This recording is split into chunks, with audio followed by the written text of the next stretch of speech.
What is going on, guys? Big welcome from your cozy corner. First time DM, Jord of the North here.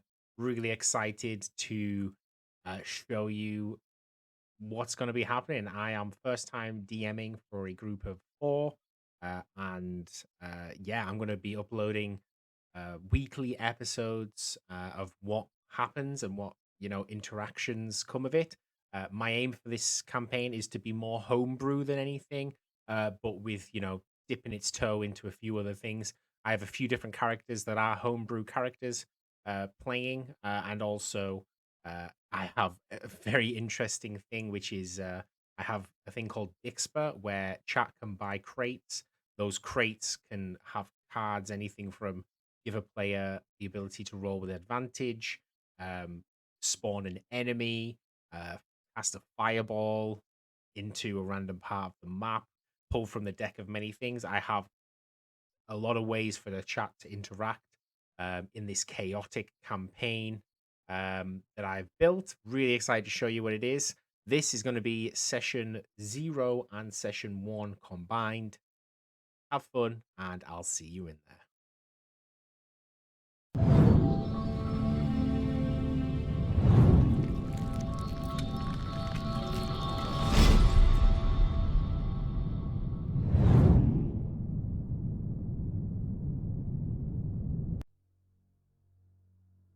The setting of this tale is on the coast of the continent of Melatra, a large jungle biome that spans much the southeast of the of Faerun.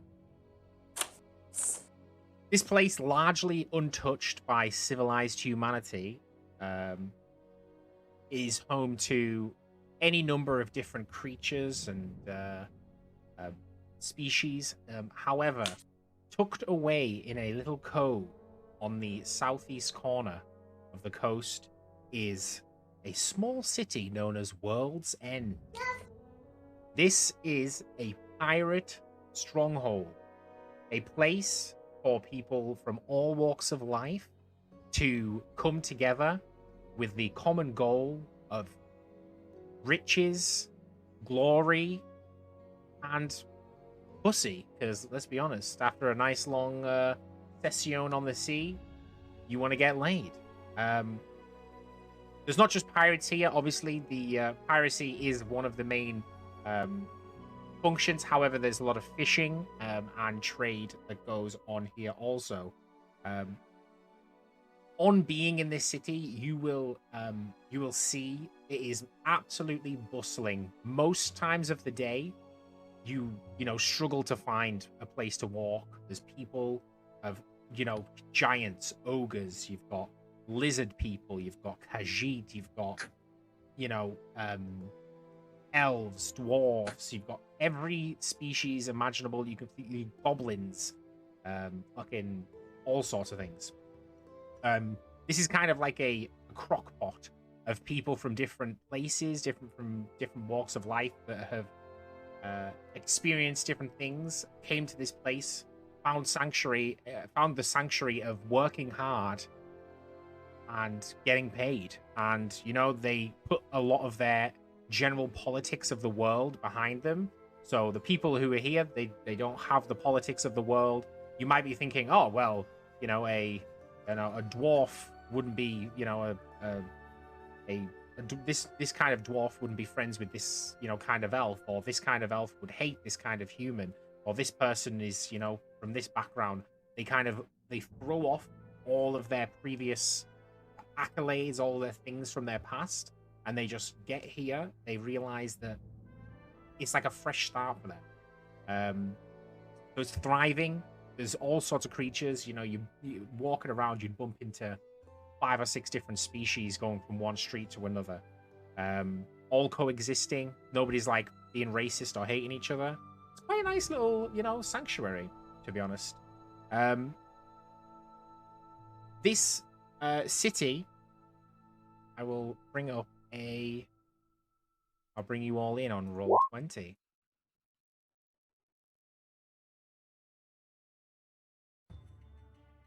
If you want to drag yourselves onto the map.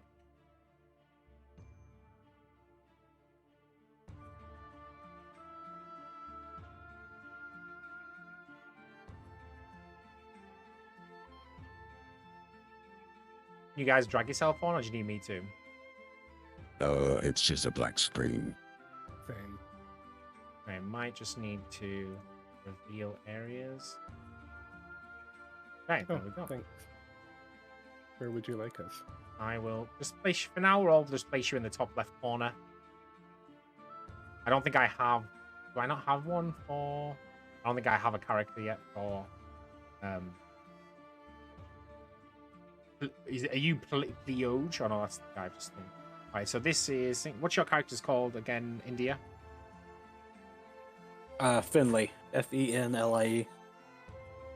Lae, Finlay. Lie, yeah. Fenlie. Alright, that's going to India Kilo. And be edited by India Kilo.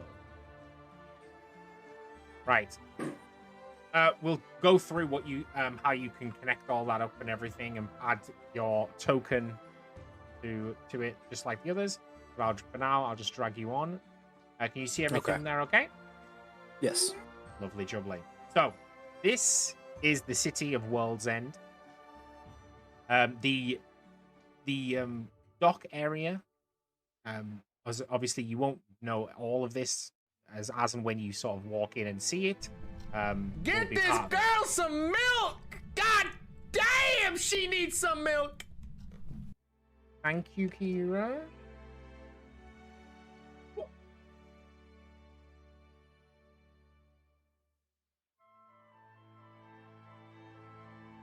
Okay, so the city is the south side. You'll see a cliff face. So this is a giant cliff face that goes up extremely high, and at the very tip of the cliff face. So all this here is like this is the top of a cliff, and on the top there's like more of a forest, and then down here is a lighthouse at the very tip of this cliff.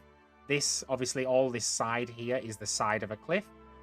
Built into the side of the cliff is a staircase that leads up to some like very nice sound-looking buildings up against the on the cliff face. There is a wall surrounding the majority of this city, as you can see here. The docks area is a humongous. This is a humongous area. This is spans pretty much the entire city from north to south. It is beautiful wooden docks.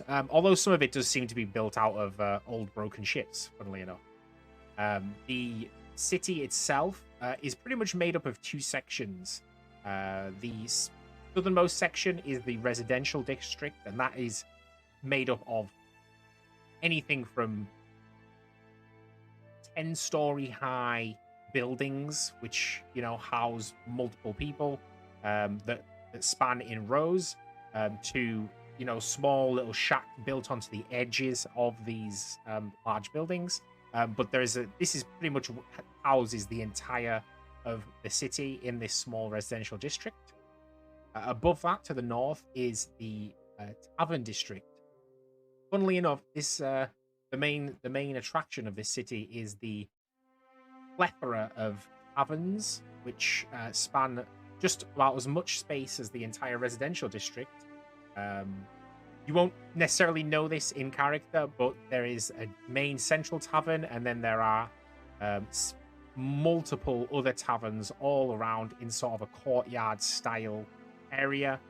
Benches and little places for people to drink outside, all in this area. But the main activity of the city, other than the docks, will be this tavern area. Through the day, you'll maybe find a couple of people scattered throughout the residential, but you'll always find a large amount of people at taverns. And the docks, again, is very much similar in that you will struggle to find space to walk because it is so packed. This docks has dozens of boats coming and going at all times, stocking up, going out, and there's a very, you know, detailed system of transport within that.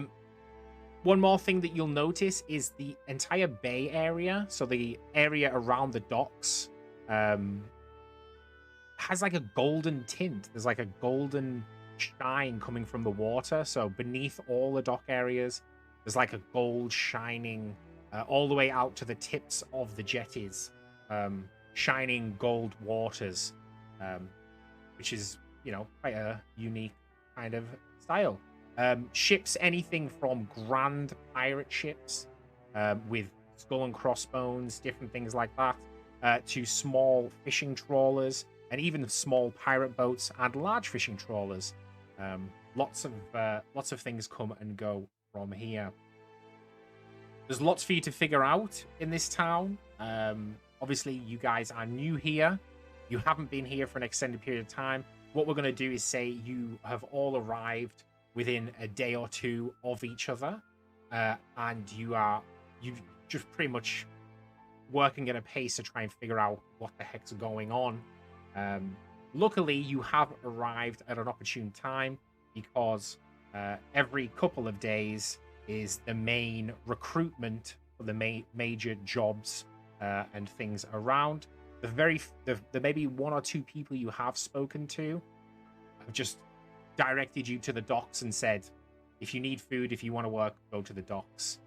So at the start of the story, you will all find yourself in a large group, and by large group I mean there is probably about 100 people, from pathetic, puny looking people to, you know, half giants with pirate attire, people wearing robes, people wearing full armor, and you'll find yourselves gathered around the docks, probably around this area, as there is a large bulletin board just in between the tavern here and this red building. There's a large bulletin board with an almost even larger lizard man standing, and this will be the area where the mission actually starts. So for you guys, what I'd like to know is what your reasoning for being in this area is. I want you to kind of say it out loud for me, for the stream, for each other. Obviously, in character, you won't know this, and this is things you can learn. But just for session 0, it will be nice to know, just so we're all on the same page, as, you know, who you are and why you intend to be in this place. So we'll start off with India Kilo. Introduce your character, who they are, and why they are in World's End. All right. So my character's name is Finley. Finley grew up in a small town, small trading post, nowhere near the shoreline, called Broken Branch, and pretty calm, docile lifestyle, trading, a little bit of farming there, like in that area. Sort of listless. Received a gift upon one of his birthdays. Spurred him into action. Not so much that the gift was amazing. It was a bottle of this strange alcoholic beverage that he received from his uncle, who has been the black sheep of the family for a very long time. Something in that rarity of the alcohol and just what it meant to him growing in such a boring place spurred him to seek an adventure, to leave, to go hunt down maybe his uncle, maybe where the booze was brewed. So he left. He departed, much to the chagrin of his family and his friends, who are very content in just staying in their small little town. And boarded pretty much the first ship he could find once he hit the shore. Legit work at first, but talking, making friends, his general rebelliousness got him connected to some of the more darker, underwork, gossip, things like that, which led him to the next island they stopped at to maybe leave that ship. He left that ship, and then he found the Sparrow. And on the Sparrow, they began smuggling. He knew that this was probably the best way to find his uncle, or find the alcohol. He really has no desire to do illegal things exactly, but if it's a means to an end, he follows it. He knew that that ship was going to keep island hopping, and he found his way to World's End, where apparently depravity was born, where piracy, flourishes, and where he found or thought that he would find, or the best chance of him finding his uncle, or the mystery alcohol that he's attaching his more metaphysical ideas of adventure and living a real life to. So that's why he's there. Fabulous. Okay. Sheeny, would you like to introduce your character? Yeah, sure. My character is named Ko. He is a turtle wizard. And he is just continually on it. Grab his dick and twist it! He aspires to create a very powerful magical item. And he's willing to do just about anything to see those goals complete. I think he ended up here just kind of more by happenstance than by design. He's been kind of traveling east along the Great Sea from his home island of Ahoy, which is near the peninsula of Cholt. And so I actually imagine he kind of came into the city through the docks, perhaps, like maybe where the fishing trawlers was out. Out to sea fishing, and they like pulled me up in a net. So I'm just kind of like barely managing along, just like no money for a ship or anything, no money for food. I'm like half dead, just like. Then you're in the best place to be in that state. Yeah, desperate.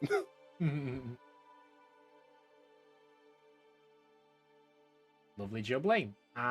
Wolf, would you like to introduce your character? No. So my character is, his name is Darian. He is, he grew up in the forest, with the family, in Smokeweedy. Where he was taught, basically how to provide for himself. And take care of himself. Basically, he's a wolf king, so he's a wolf-like creature, but he still is on two legs. And what their kind is kind of known for is to seek out treasure, kind of make a name for themselves. So he turned the age where he basically decided, okay, it's time for me to move out and start exploring the world. He started roaming the forests, and he got to the beach, where he saw a shipwreck that was basically arriving on the beach, and there was all kinds of parts lying about. Or he found a logbook and some other supplies, and he noticed that there was a destination that the ship that wrecked was heading towards. And he decided, you know what? This could be something. He didn't have any other plans, so he decided to go to the place that the level was talking about, which ended him down here. So that's why he's here. Lovely. Fabulous. All right, so obviously in character, your characters don't know this about each other, but there's just a little bit of story as to why you're here. I want you guys to keep reminding yourself why you're here, and how you got here and what your goals are. That's just something quite important to make sure you're not just playing reactively, but you're actually playing with the intention of your character.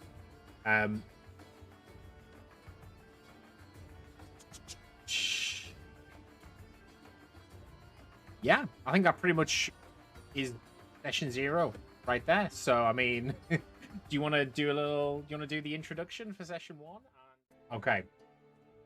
All right.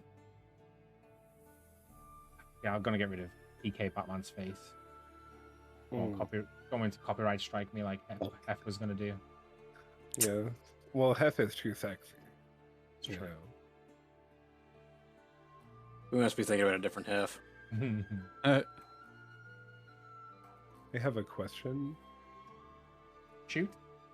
Would I have seen the reason why the water is glowing if I came in like dockside?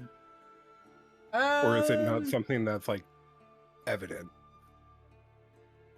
Not necessarily evident, but it's something you can probably easily glean if you just go and take a look. Like, I have a 15 for passive perception.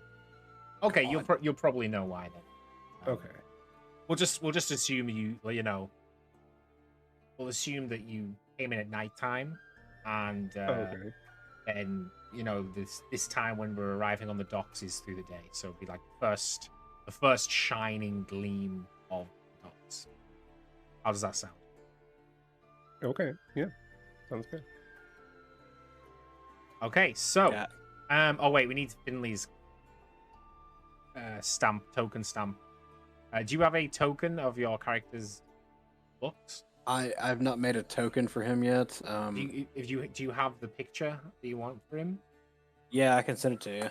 It's okay. Just type in token stamp on Google, and then literally you easily make a free little token, and then just go into the character I've given you control of, and you will Yeah, I'm working on it. add that. For the other two, do you guys want to drag yourselves down here to the docks?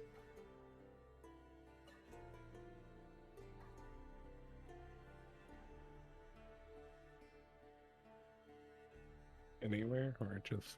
We'll go here, and I'll make All you right. guys a little bit small. Oh, well, that is Oh accurate. my god, you're tiny. Yeah, no, I'm it's a accurate. I'm a small class. I'm a 4-foot short stack. Wait, what? Yeah. You're with, 4 foot? Yep. You're tiny. hmm I'm double your size. With Monsters of the Multiverse, Turtles. Okay, beautiful. Plug you on there. Oh, Jesus. It's a huge halfling. I know you're stout, but it's a lot of dwarven blood. Implicious, how you doing, dude? Welcome in. Just let me double check. Can you guys hear me? Yes. I'm unsure about like having sounds on that aren't in Roll20. I'll What leave kind it. of sounds? I've got like at the minute ancient fairy music. Well, I don't hear that. Exactly. Where's my music, man? Where's my immersive sounds? Cuff streamer. Hard times. So fucked. So messed up, man. You All right, ever so even DM a game before? God. I know. Sorry. So you I'm guys, sorry. Oof. you all see Oof. here, correct? Yeah. Yeah. Yeah. Okay, so you find yourself, it is the crack of dawn. You know, the sun has only recently. Oh my god, this music's terrible. Enough. It's like as Bond music was playing. It's the crack of dawn. You slept rough last night. You couldn't really find anywhere to stay. You didn't have any money. There was a few, there's doorways and little alleyways within the residential district, and each of you fallen on hard times. You don't really have any money. You don't have any food. It's now been about 2 or 3 days since some of you ate for even longer. You've come on hard times, but you heard. Do I just start with a level of exhaustion? No, you're all right. Okay. Now. You're a turtle, so you do have like Doros that you've been kind of working through, and you're fat, but you're starting to feel it. If you go much longer, it's gonna be a rough time. And the somebody you spoke to, they said they just kind of go to the docks in the morning, get some work there. So all three of you, you know, decide. What were they speaking? They were speaking common. Okay. Like gruff, yeah, gruff common. Most of the species here, they all have some grasp of common. Even ones which are definitely not native common. There's the use of language that almost everyone here will be using is common. There is still lots of undercommon between, you know, different creatures which were native undercommon speakers. But the generic, you know, thing is common, and they understand common to an extent. So if you speak to somebody with common and that they don't know it, you'll kind of be able to grasp it if you're very clear and you use hand gestures and things like that anyway. Okay. So first thing in the morning, the crack of dawn, you know, the sun's just about rising. You want to be you want to be early out there. So you guys get up, you know, get what little belongings you have, you brush off the dust from the alleyways you've been sleeping in, and you make your way to the dock area. As soon as you step out, here onto the fronts, you realize that you thought you were early, but you really weren't. The docks are absolutely packed already. The ship's being loaded up. There's the walkways and the gangplanks here are all full of people, and you sort of try and walk along this this pathway because you don't really know if you're allowed to be on the docks right now, or you don't know what the rules are. So you sort of make your way along the harbor side here, looking for, you know, what you were told was work. You're, you know, bumping into different species who are like grumbling at you and pushing you aside, asking where do I go for work? Where do I go for work? Nobody really wants to give you the time of day, until you make your way up towards what you see is a large bulletin board with a lizard man in front, and you think this has to be it. This has to be it. However, he is surrounded about 10 people deep. Will just hands up, shouting at him. You know, what's my job for the day? What's my job for the day? You know, he's there. He's passing out scrolls, and you like, what's going on? What's going on? And all of a sudden, you hear a blaring horn, bells, and drums, and your attention is drawn to the harbor, where you see a humongous ship with giant fin-like sails pulling in. There is blue flames coming from the back of it, but it doesn't seem like it's damaging blue flames. In fact, it just kind of looks stylish, if anything. And the ship very expertly is getting pulled up here. You see about a dozen different ship workers who are standing on the gangplank here, and they're throwing ropes in. People from the ships throwing ropes in. The large ship is trailing behind it. Another smaller ship, which it looks very out of place here. You look at all of the other ships in the docks, and this one does not look anything. But you can see a rope, several ropes attached to the back of the ship and the front of the ship, and it's kind of towing this ship behind it. Would that like intense aesthetic ring any bells in anyone's head? You know, like like Blackbeard had the Blackbeard, and had the certain flag. Like if I saw that, would I be like, oh wow, I've heard stories about this? You've probably have heard of a flaming ship, but that's rumors and stuff. Yeah, okay. That's as far as anything goes. You just hear about a flaming ship. So it's like a tall tale come to life almost for some of us. Yeah, we've heard this. Yeah, well, okay. a lot of the area here and a lot of the things that you kind of see is very new to you. Like you didn't. In fact, most of you who have arrived here are actually you have no clue what's going on. You're like, how is this giant, like, bustling city even a thing? Like, surely you would have heard of this. You would have heard of like this place, but you haven't. You don't know what's going on. But you will have heard of the flaming ship. As long as you've been near some water, you definitely will have, with being working on ships and smuggling ships. Because probably some of the ships will have been completely decimated. Like some of the pirates will tell you stories about how their friends and their entire, groups of friends that just disappeared off the face of the earth, and all Gotcha. anyone could know was a blue flaming ship. Again, Ko maybe will have heard of this as well, just from being around coastal areas. Darian has no fucking clue. He's like, lights. He just sees like some flames and thinks it's pretty neat. But yeah, this ship. I think Ko may have like heard like kind of like a story of it. But upon seeing it, I think he has a completely different opinion of it than what the story told about. I think he's now like, is this magical fire? How is this being controlled? He's more like, what's going on here that's making it function, rather than, oh, is that like the story I was told about? Yeah. Once Finley finally gets on his tiptoes or leans to look around this giant tortoise shell in front of him for some reason, he's gonna be like, they weren't bullshitting. This is real. What is this? Does Ko respond to the little gruff voice behind him? What were you speaking in? Sorry. Just calm and just looking, like muttering to myself. I don't think I initially respond. Common isn't my like first language.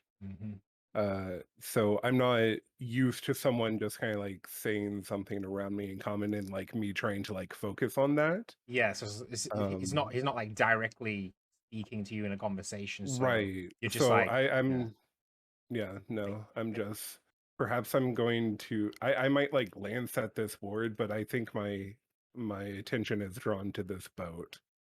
The drums and the horns and like the sound is absolutely booming. As you noticed, it started from the ship, but now ships, all like pretty much every ship in the dock on the harbor. If you glance up to your left, the buildings, there's drums and there's trumpets and there's all these instruments playing all around the city right now. And it's very overwhelming, especially for those smaller ones among you. Like you feel the vibrations, and you see the docks like just shaking and shaking and shaking, and that also the glistening now of the golden waters beneath the docks of like almost adds to this euphoric feeling around you. Does anyone want to take a quick closer look at the water as you're standing near the docks at the minute? Would you find yourself looking towards the water as it's kind of glistening even brighter now? I definitely Finley would have surely stepped between a few legs trying to just keep eyes on the ship, because the stories, the few stories he's heard on the small amount of time that he's been on the water, he's just really taken aback. Like, this is amazing. Yeah, amazing. So I guess I would have taken a glance at it. Yeah. I mean, so Darian, you'll kind of just you obviously it just looks like a golden sea at the minute, and part of you wonders if it's sand, because sand's like the only bright yellow thing you really maybe could understand. However, you start to get this weird feeling. You think you squint, and your wolf eyes sort of zoom in almost on it, and you realize the entire seabed is gold coins. The entire of the dock area, all of this golden is just golden coins galore, which is like, for you, Darian, is almost, you start drooling a little bit. You're like, oh my god, what the fuck? Like, there's all this gold and this money right now. You're like, this is more money than even like the richest, most glorious man in your entire tribe will have ever had. Right now is like tenfold just on the seabed. And so like that's kind of in your mind of that. The ship fully gets pulled in now and is strewn up and docked up. The ship in the back starts getting towed around by a smaller boat the side of the thing as well. You see now that there's several holes. The sails are tattered, but if any of you come from anywhere near the Sword Coast, you'll kind of recognize the sails that are flying. Oh, I've just written down somewhere. Oh no, where's my?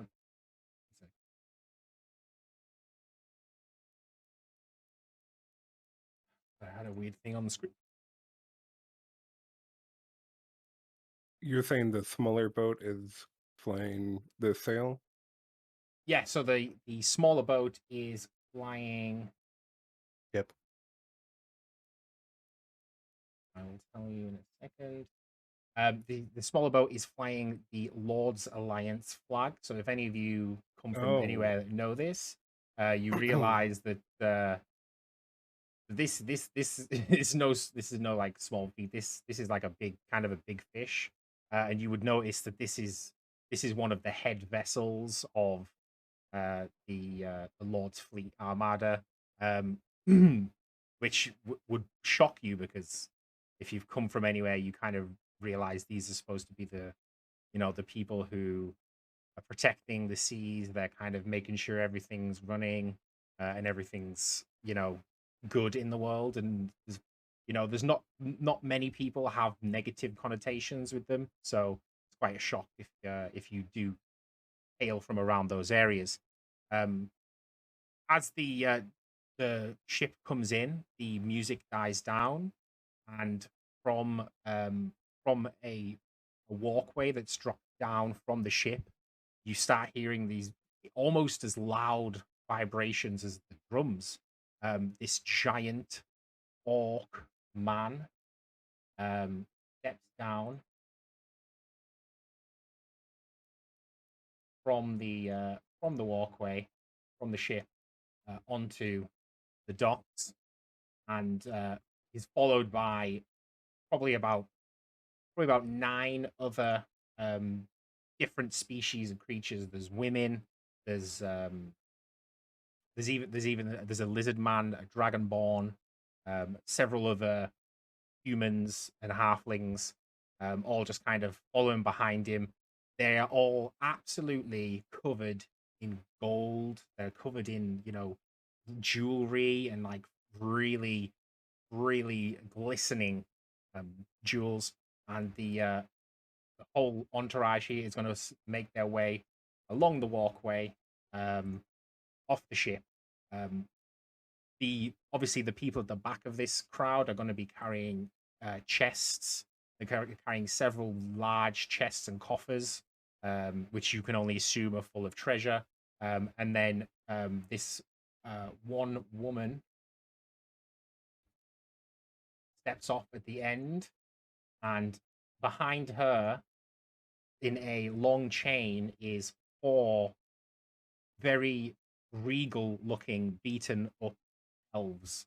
2 elves, 2 humans, and they're kind of trailing behind, hobbled over. You can kind of battered and beaten, and she's walking at the back of the crew here to the dock area. As you're kind of standing where you are with the major parts of the crowd, you hear whispers. You hear like whispers, people talking, and that's the Reaper. That's the Reaper. It's the Reaper and the crew, and you just like keep hearing whispers of the Reaper and Hawkins and like almost like adoration at this point. You said the Reaper and Captain Hawkins? Yeah, so the Reaper and Captain. So those are like the names you can kind of hear flying around. Okay. There is obviously a few people as well who are going, "Oh, is that Bridget? Is that Bridget? Oh, Bridget? Is that Bridget? Oh, it's Bridget." And like saying once the very, very attractive female walks off the ship, you kind of Captain Hawkins kind of goes to the side, and you're like, "Oh God, it's Bridget." You notice she's what color the Dragonborn is? The Dragonborn is black. Okay. 1 second. Greeting the captain his crew off the ship is another Dragonborn, actually, who stands about 7 feet tall. He's wearing very nice armor and robes, and he doesn't have too much. He's not like adorned in gold or anything, but you can tell he's kind of an important guy. And as soon as the captain steps off, the captain passes him what looks to be a scroll, and the captain looks it over, gives it a little signature, and passes it back to the captain. They do a they embrace with their arms, not like not too much connection, but like a knowing embrace almost. And the Dragonborn shouts something. You don't really hear what it is. He's shouting towards the crew, and then the crowd erupts into cheers, and the captain starts walking along with his crew. As she passes, as they all pass, they hand off the chests and the treasures to this Dragonborn. The attractive female, you assume is Brigitte, passes off the prisoners, and they make their way along the gangplank. Every pirate, every fisherman, everyone you see who passes him by, they reach out their hands, they pass him food, they pass him beers, they pass the whole crew. Like they're pretty much just being like given all this food, all this drinks.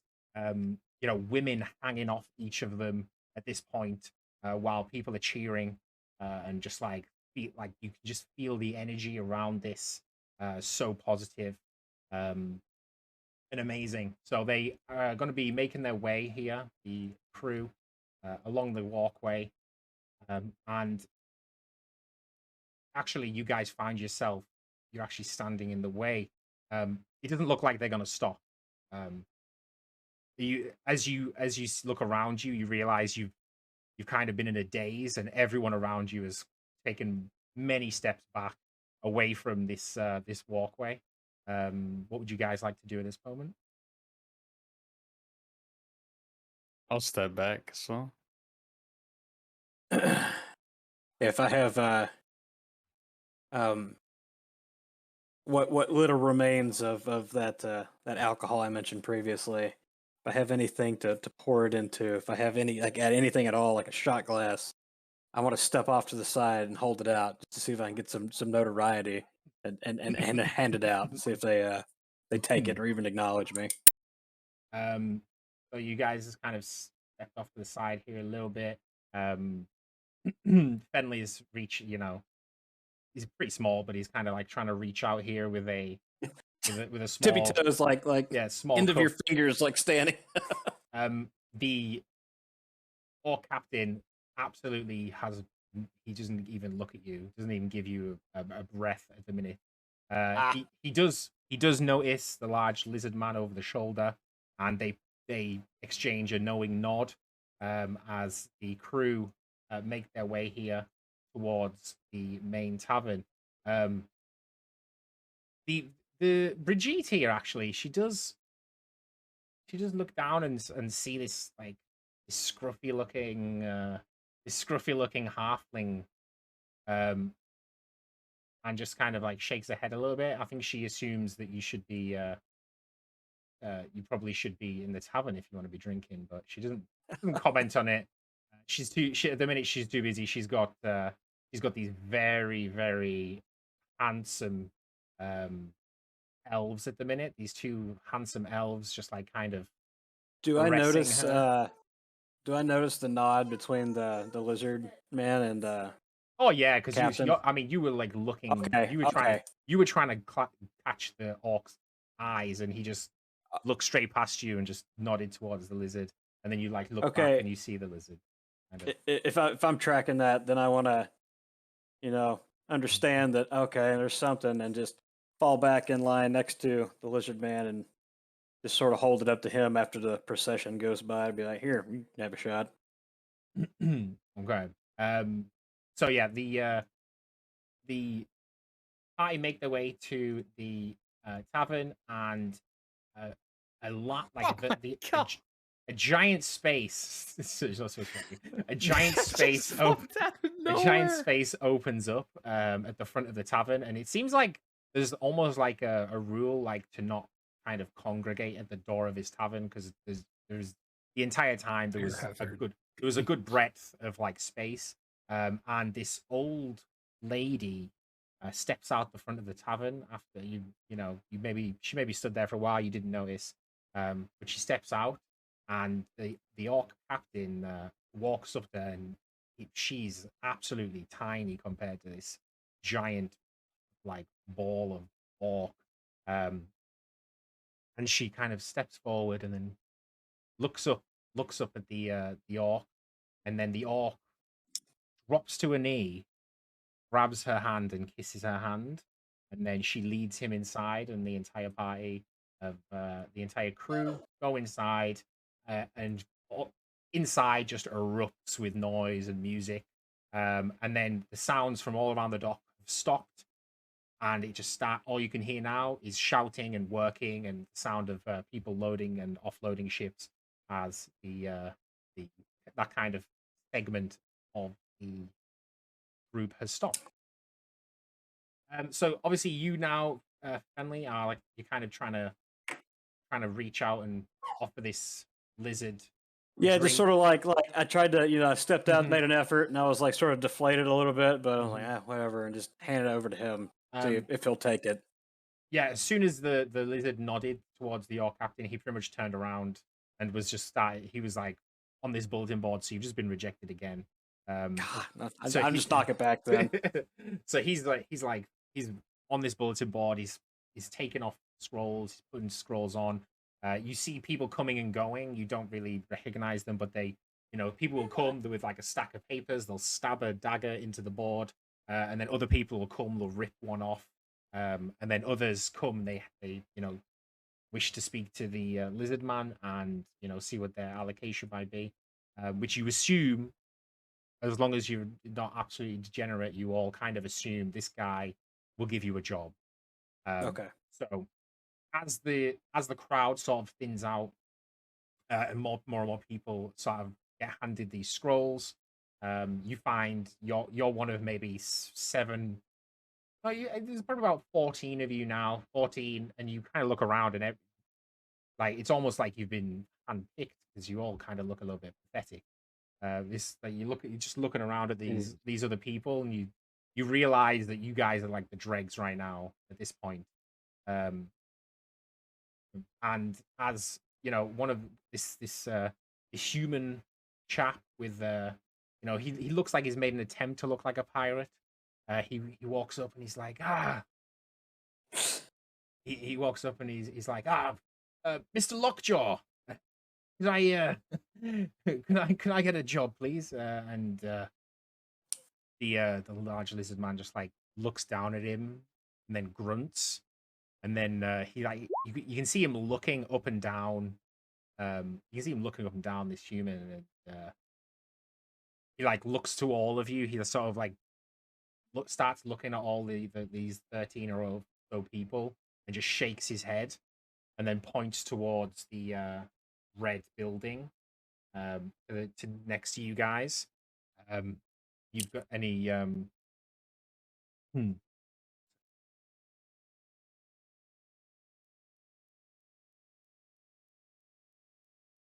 Yeah, he points to the red building next to you guys and says, "Register." And you guys realize you haven't like registered to work here or anything, so you think maybe, you need to like let people know you're here. And as that happens, the other 10 people around you just start running towards this red building.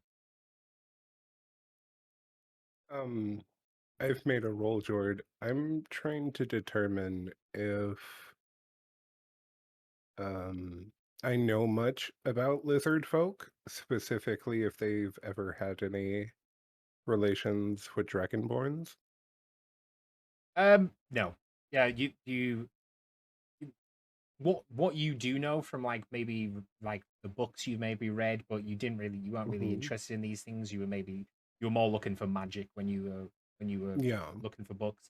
But you've probably you've never heard stories of lizard folk and dragonborn being friends. Like, it's not really a thing. In fact, for all accounts, being a lizard man in a place with other species is confusing in itself, because especially like a lizard man like being in charge of something, or a lizard man being in charge of something is quite confusing, because you assume, like, you hear about lizard men and you think about like swamp villages and, you know, little tribes of like like non-common speaking, they don't understand anything. So it's quite strange for you to see this, like, clearly a very large, well-built, you know, powerful lizard man, and see him like integrated into this society right now. Okay. Yeah, are you guys wanting to head towards the red building, follow the other people, or are you doing something else? Just as soon as I make a note, I'll head my way. I was hoping to have the tortoise-looking fellow maybe move in front of me so I could use his wider frame to follow behind, so I don't get bumped into. But yeah, I'm gonna try to step my little halfling self between legs to keep up with going to register.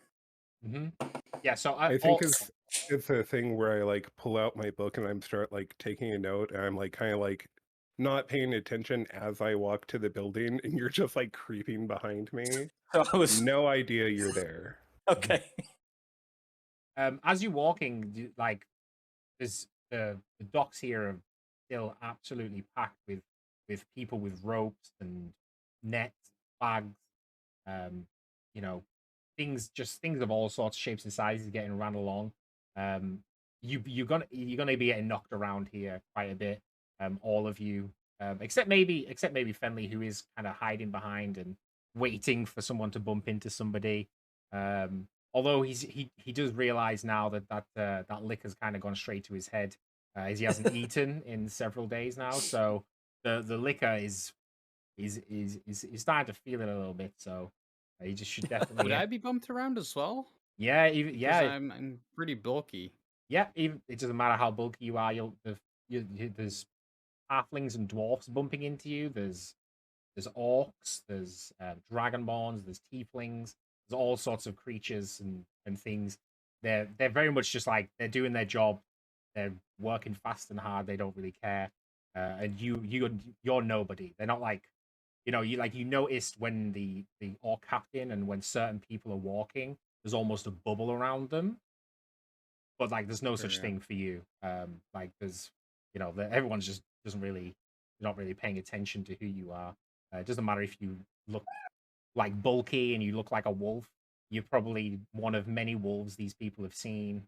And it's not like it's not even a shocking sight to see this, because there's a freaking giant, there's like a 9-foot lizard man standing over there.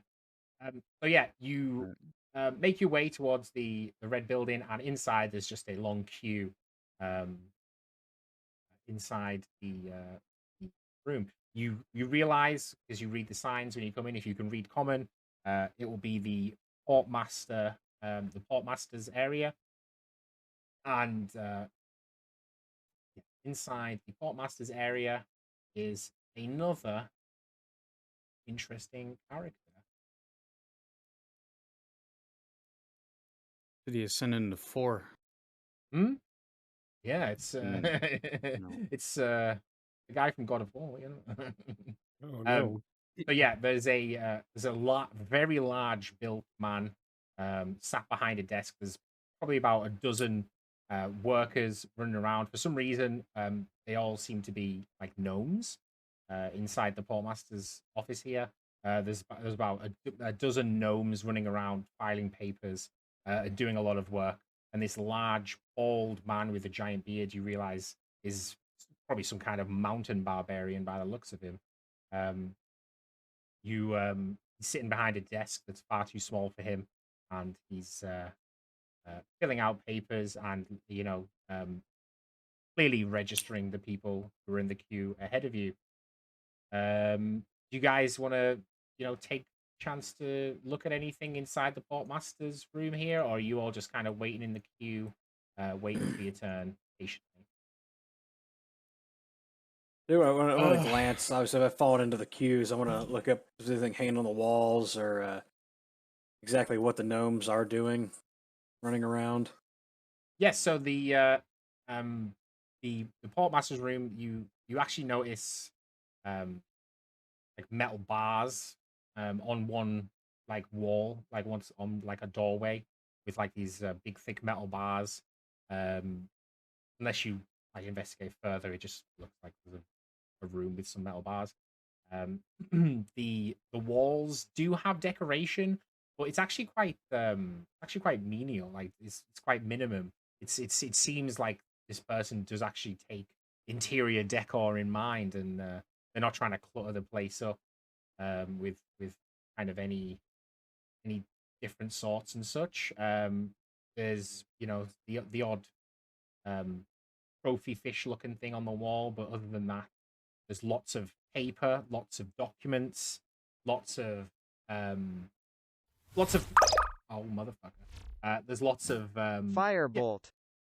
Lots of stuff filling the like paperwork and documents that are framed mainly in all sorts of different languages. You said gnomes were running about with paperwork? Correct? Yeah. Many about a dozen gnomes climbing up on ladders to like upper floors, climbing down, passing notes here and there. Can I tell if they're like organizing these bits of paperwork to some degree? Is there some sort of like organization system going on here?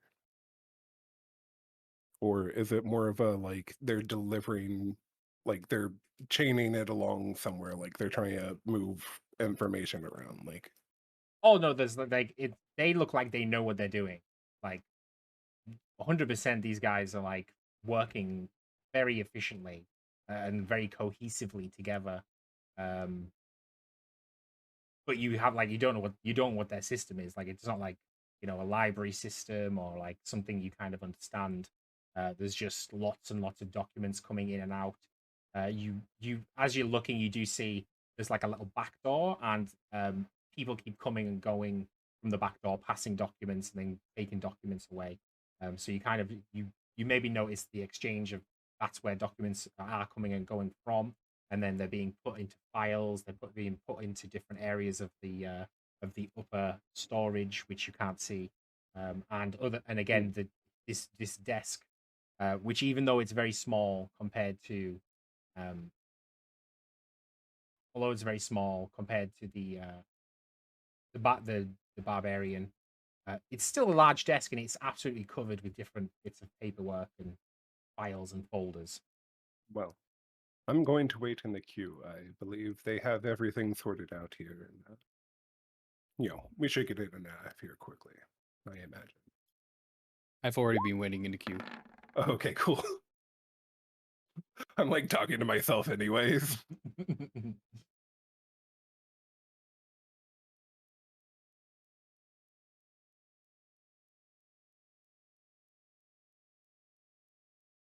Yeah, no, I'm just queued up. Yeah. If people get too distracted, look in certain directions, I might take a sly step between a leg or two to get back to the front of the line, depending on how much the gnomes are bumping around. Mm-hmm. Hey, who's that going through between my legs? You little shit. Hey! Oh, sorry. The gnomes they bump me. It happens. No, my bad.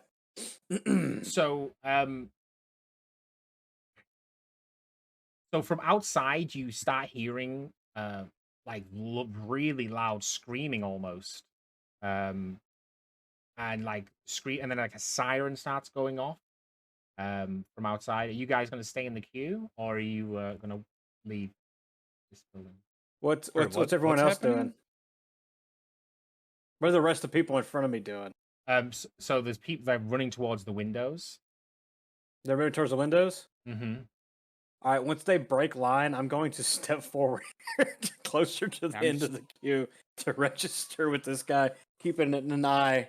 I'll try to peek out the windows, but I just assume it's some other mayhem going on. I'll just stay in the queue unless the guy who's doing all the paperwork is acting like something's up. Do I see anything at the windows? You can't see the windows. There's lots of large people in the way between you and the windows. The screaming is getting louder and louder at the minute. Can I even see the barbarian from where I am? You can now because there's everyone's kind of run towards the windows, so you can. Is he still at his desk? He's sort of put down his paper and he's standing. He's in the process of standing up. Can I approach him? I mean, as you try to approach him, he kind of turns around and bursts out the back door. Okay. Yeah, so I walk up with a finger raised, sir, I have a query for you, and no, rejected again. Yeah, and he just turns around, bursts out the back door, and you hear him shouting on the way and shouting and shouting. I guess as he's standing up, I'll go to the window as well because I'll know something. So yeah, as you go to the window, you your eyes, you kind of have to avert your eyes because there's this bright light coming from the window. Can you all please make a dexterity saving throw? I sure can, bud. I can. I'm even going to click on it on my D&D Beyond to see if it transfers over.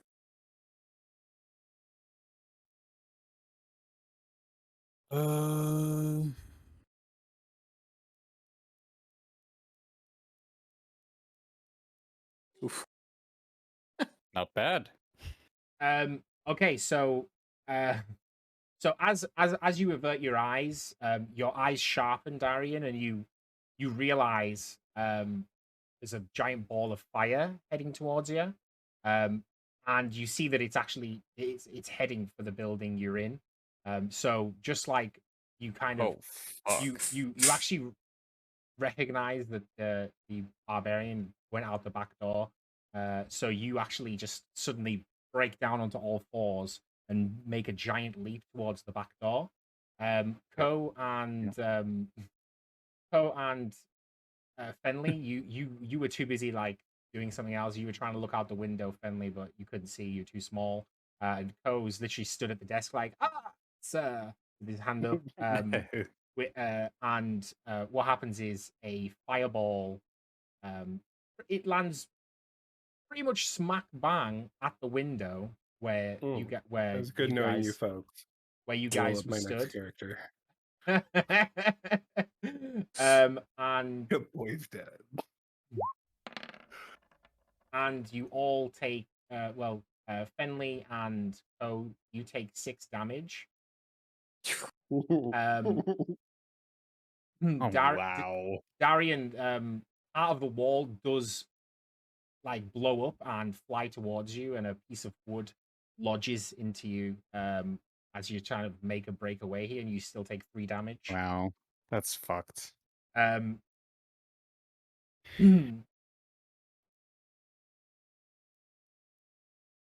you, chat. So yeah, this fireball just hit, and I'm just thrown across the room, just smack against the wall, blood smear down. It's quite you feel you're against the wall, and you kind of tried to retract your shell halfway as you were flying. Gave you a little bit of cushioning from hitting the back wall. Ko.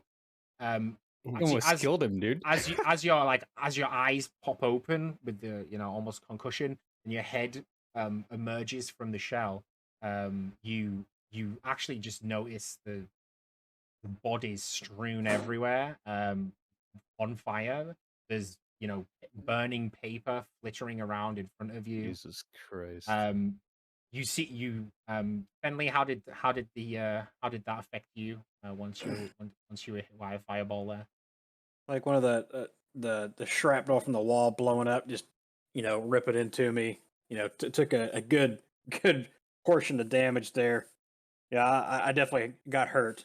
few ribs got cracked, lacerations. I sit up. I want to look around, and yeah, we got dead bodies around us. Yeah, like clearly dead bodies. Like some of the humans that ran in first and the ones that were first to the window, they actually cushioned you a little bit, Finley. And took a bit of the brunt of that. Okay, and they're just they were the scraggly degens like us, right? Yeah, Up. A lot of the scraggly degens. You do see a couple of gnomes as well. They're just kind of crispy at the minute. They're just like crispy gnomes. Just I will look around. Is there anyone like wounded? Yeah. So yeah, as you kind of come to, you have to actually push one of the fishermen off you, one of the little degens off you, Fenley, because he kind of fell on top of you, and the whole front of him's burning and on fire. You can hear him like crying and whimpering. Okay. As you push him off you, and you can look around. You see like, again, you're very shell shocked at the minute. You see the back doors kind of flown open, and you see like this very large like wolf-like character, and he's kind of got this piece of wood sticking out of his leg a little bit, and he's like, maybe whimpering a little bit, but not too much. To your right, you see the shell you've been hiding behind. You see like the shell and barely conscious Turtle Man. So just doing like basic triage and looking at this guy just pushed off of me. He's a goner, right? He's crispy. Oh yeah, he's crispy, and he's pretty much he's done. Yeah, he's everyone's dead besides you. Well, then I'm gonna I obviously seeing the shell that's just sort of, I imagine, just going spinning slow. Oh no. Yeah. I am gonna try to reach over and just check. These I recognize them just from the brief flash of trying to peek behind him, and then using him to get into the building so I didn't get jostled to hell. I do want to check on him. I'm gonna knock on the shell, just try to tap and be like, hey, you all right? You good? You awake? I'm shell shocked. Is what it is. Oh. As this is happening, part of the roof actually caves in near the back door, and shrapnel is now falling down towards Darian. Can you make me a dexterity saving throw, please, Darian? Why are you doing this, man? Why are you trying to kill us? Dexterity? Yes, please. Okay, so as you see the shrapnel about to fall, you like go to stand up, but the weight you put on your leg actually jars the piece of wood sticking out of it, and you fall to the ground, and several bricks fall on top of you, dealing 1 bludgeoning damage. Oh Jesus Christ! A good bonk. Bang! Oh mother!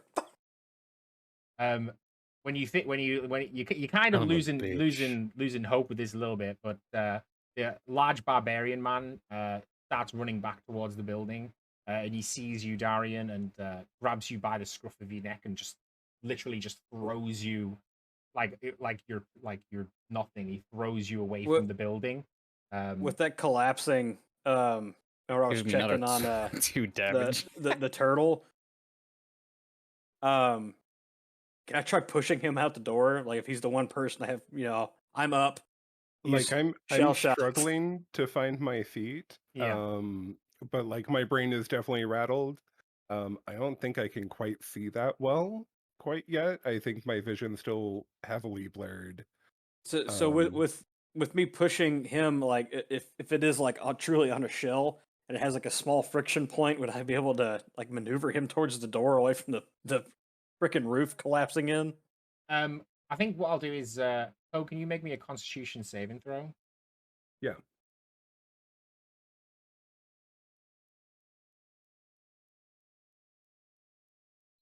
There you go.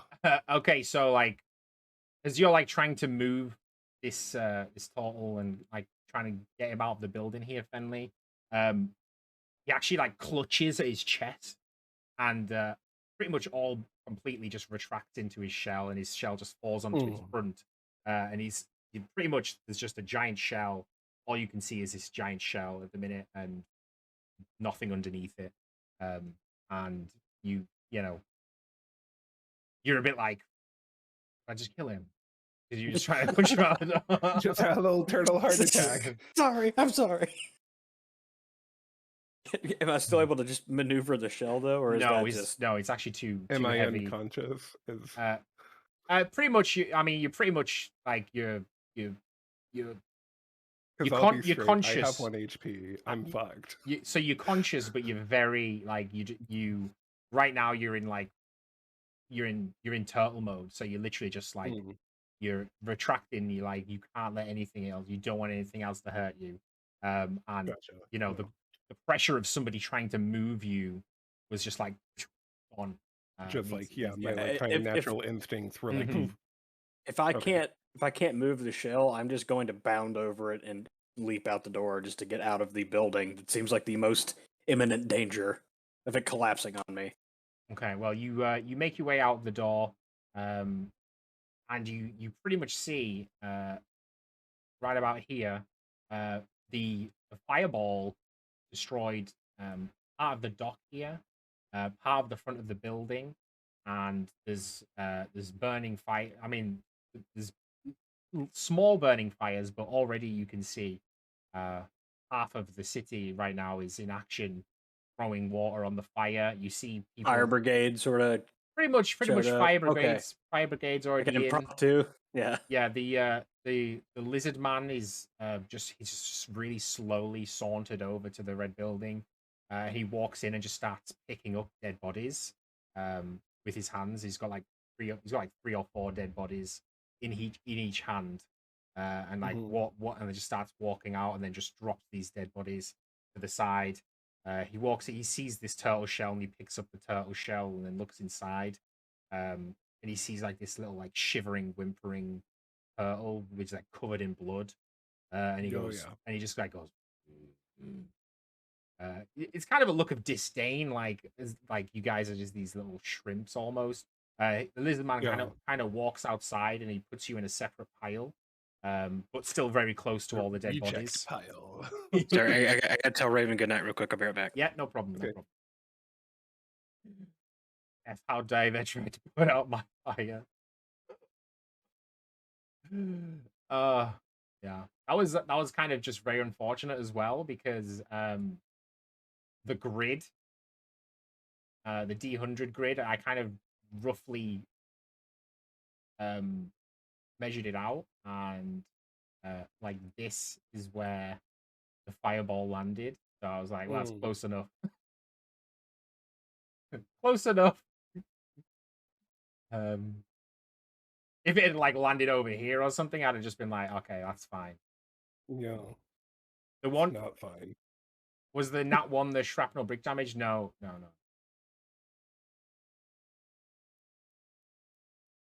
Well, what was the Nat one hasn't happened yet. What was the Nat one? Hasn't happened yet, Heff. No, so you like don't worry about it.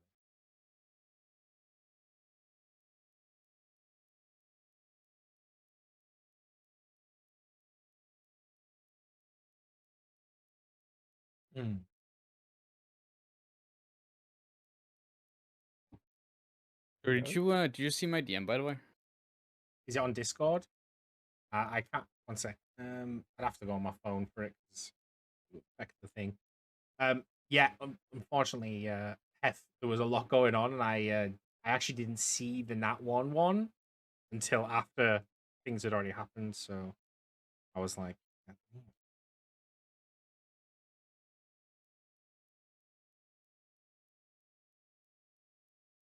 Jord? Oh, sorry, I'm just reading your DM. Just reading your DM. Oh. Talking to the people. Probably. Bruh, well, I for real thought Cat was dead. He actually failed the. He did fail a skill check. I thought you were fucking dead right off the He failed the dexterity saving anyway because it was a disadvantage. It's like cool new character. So like the Nat 1 wouldn't have affected it too much anyway in that scenario, Heff. Who knew my love of lines? I'll tell you what I can do and is I their can give orderly you back. fashion would I be can the give death you of back me. in that one. The only thing I would say is that I would have never gotten my character back in there, so it's kind of like a forced thing. Mm.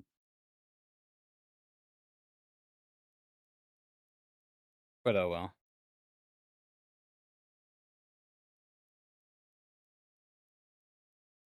You would have never what? Sorry.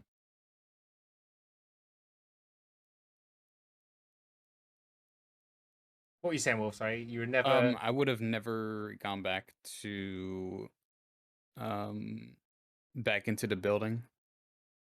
What, from being out of Yeah, it? why would you? Yeah, like run Like, out of the you made it building, out and then after injured. it got hit, and then go back in doesn't really make a lot of sense. Yeah, No, no. so I no, wouldn't have done that personally. So no, that so was it, kind of like a forced move. you did, You know what I mean? you didn't actually Oh, leave yeah. the building. I agree. So when you fail a deck save, when you pass a deck save on Fireball, you still take damage. George, you're still muted, by the way. Meanwhile, the halfling tried to save me. Okay, so yeah, so when so yeah, you didn't actually leave the you didn't fully leave the building when you bounded away. When you pass a deck save on a Fireball, you still take damage. So that was why the shrapnel hit you when you were bounding from the back door, because you still take damage from passing a deck save on a Fireball anyway. You just take half Yeah, no, damage. that was fine. So yeah. so the bound got you to the back door, and then the roof by the back door kind of caved in on you, and that's when the shrapnel kind of hit you from the roof. All right, I guess it was misinformation, and because you were saying I leaped out the back door, and then you said the door opened up again, and then I stood in the doorway, and that's when shit fell down. That's what I heard, at least. I mean, but, I mean, it's okay, right? It happened, but yeah. I thought I leaped out the. I missed. Out the I door, missed so what happened. That's... Oh, wait, I need to refresh your thing. No, we're just. I thought it was more of a, like, you made it outside, but like part that's what it of sounded the like building like fell on top of you. See, I thought that the barbarian had thrown him clear. Not yet, not yet. So he Okay, was no, okay. so when I was trying to gotcha. describe it, he leapt he leapt to the back door and slammed the back door open. So he was like in the doorway, but then the shrapnel kind of hit him and he fell to the floor at the doorway. And then the part of the roof fell down onto Darian as he was like in the doorway. Right. Okay. If I can, I'm just trying to assist in any way possible, and I guess it would be running and trying to fill up water in buckets or something and bring them to the brigade that's got the strength to sling the water. Okay, so as you kind of like trying to run, you realize that everything's kind of getting sorted already, and they're kind of working like a well-oiled machine. You don't really have anything to fill with water. Oh, okay. Step back then. Yeah, there's you just see this large lizard man just like picking up several dead bodies and just taking it outside, and putting them outside. That barbecue for him. Poe kind of gets put into a different pile, so like you see like the dead pile, and then you see like Poe and like some injured people off to the side. Maybe dead pile. The maybe dead pile, the maybe kind of worth saving pile. You're unsure. The minute Darian is, he was kind of just flown and slid along the floor here. So there's people are sort of starting to approach you, Darian, and trying to see if you're okay at this moment, because you kind of look like you've got some life left in you at least. So people are kind of gathering around you a bit and just seeing if you're kind of okay. So I'd be standing next to Poe, right? Well, you're kind of in the pile he was put in. Yeah, you're kind of just outside. While you kind of stood there, this lizard man kind of walked past you inside and picked up these bodies, and then walked out and dropped some dead bodies next to you, and then you seen him drop Poe into like a slightly different pile, and then some other like injured people kind of start congregating around where Poe is. I'm gonna obviously stand in that designated wounded area. I couldn't see Darian from where I'm at, can I? We're in the building. No, you can't see Darian. On the other side, Okay. right? So. Well, then I'm just gonna, I guess, loiter next to Ko and. I think sit you would next to see them. that the lizard man has put me on my back, Yeah. so I'm just stuck there. Yeah, he's just like in his shell, still like kind of shell shocked from it all. Can I? Are you got any limbs out or anything? Can I tell if you're even like actually alive, or is it just a shell that I'm sitting next to? It's just a shell right now. All right. I would probably get someone to you just help get the wood out of my leg and just kind of wrap some cloth around it or something. Yeah. So you actually this young girl. It's kind of she's got like loads of rope around her and a bucket in one hand. She actually reaches into a little satchel and pulls out a potion.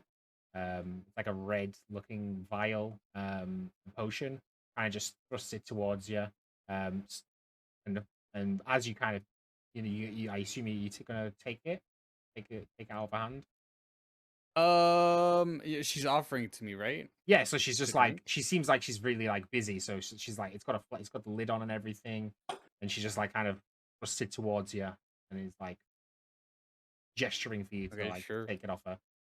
Yeah, I'll take it. Yeah, as you do that, like this human man, it's like rips this piece of wood out of your leg, and just literally just really quickly, he pours like some liquid on your leg and just starts wrapping up your leg, grabs you by the chin, just looks at you, and then just like walks away. Okay. Are you gonna drink the potion? Or are you going to drink the thing that she's given you? I mean, I probably don't. There's no description on it or anything, right? It's just like it's just like a red bottle, like a red vial bottle. with Yeah, a red substance in it. Sure, why not? I'll drink it. Okay, so it's actually I'll like frown at it for once, and I'll. It's just a potion. It's just a general potion of healing. Okay. So you can roll 2d4 plus 2, and that's how many health points you regain. Everyone pretty much just walks away from you as soon as you've got the potion and the bandages on your leg. They look at you and they kind of think, yeah, he's fine, you know. How do I roll in roll 20 again? So top left is like a little key thing. If you go down to the dice and then you just literally you would go to the D4. You said 2d4? 2d4 plus 2. Finley, I don't know if you understand either of these, but I think you might start to hear like muttering from inside the shell in Dragonic, but every third word is Dwarvish. Actually. Conveniently. I figure out where I put my languages at.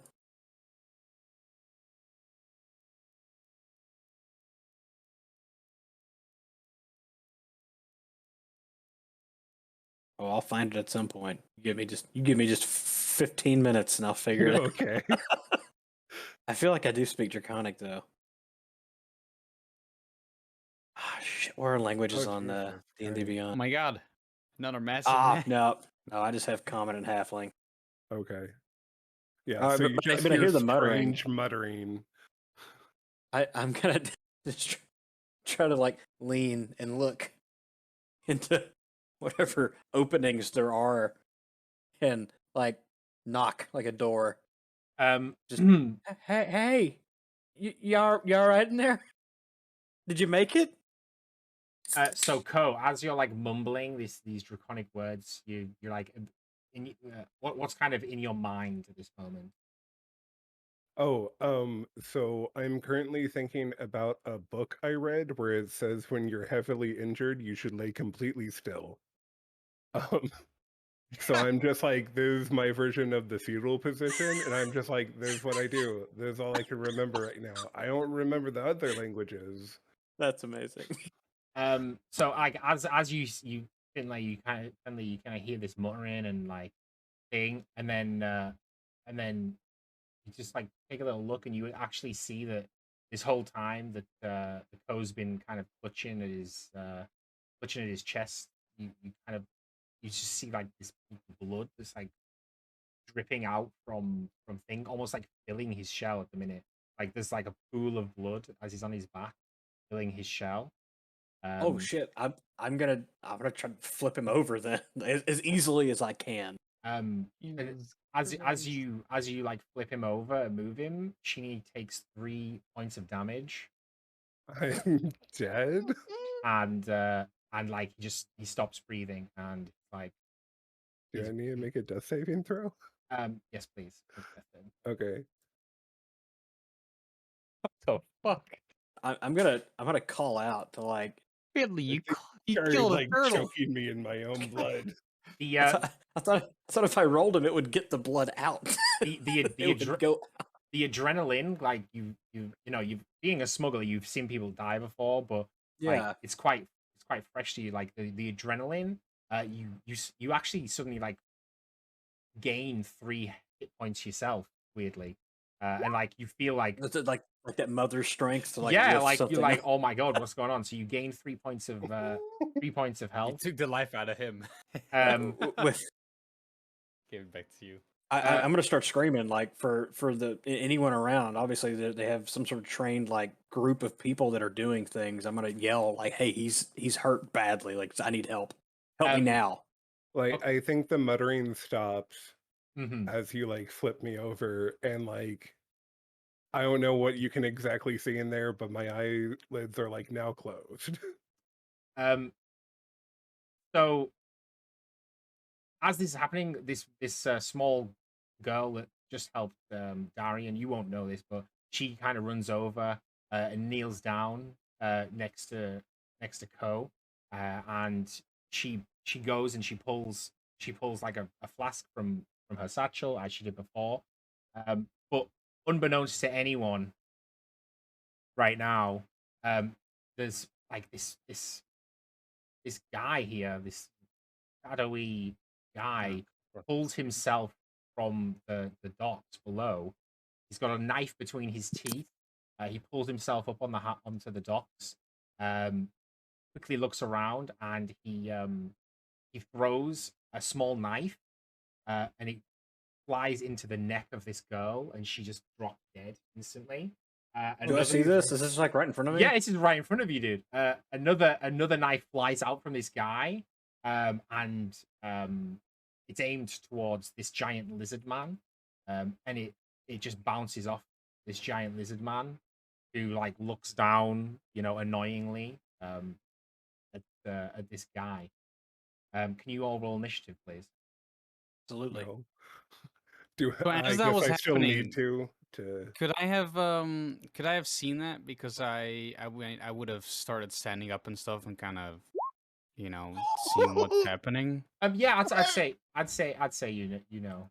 because I've been like I'm the killing stuff. fastest dead turtle you'll have ever fucking seen. Haha. Oh my god.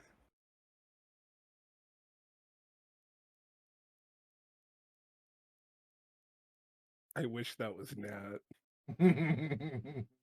Dirty little boy. Yeah.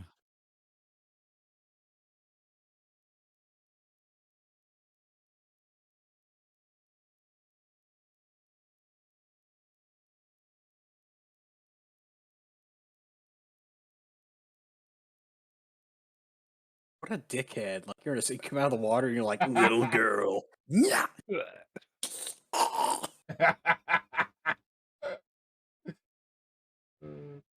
He just So killed much- a child? So much has happened so quickly. Fucking- There is other forces. The forces at work here. Other forces at work here, I feel like. I don't know. I don't think so. I don't. I'm just having a bad day, guys. You just got here at the worst time. Yeah, you know. Did I Or you the just get perfect try- mine? time. Did you get just mine, to try Jordan? and get a Did it come job. through? You know. Oh, it did. Okay. It Oh no, said it didn't. something No, it weird. didn't. You have to click on It your. didn't come through. You have to click on your Ooh. token. And then I can I click in D&D Beyond to do it? Beyond, yeah. Yeah. Okay. So clicked.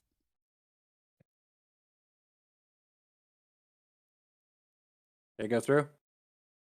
It did indeed. Okay, cool.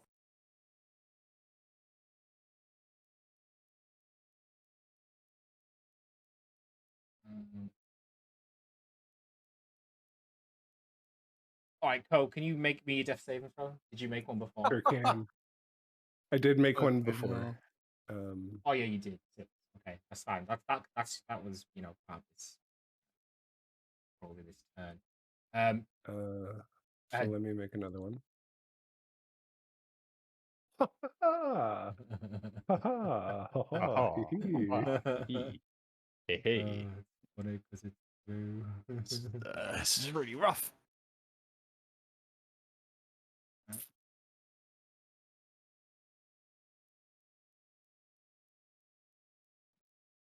Yeah, just blood leaking out of a shell.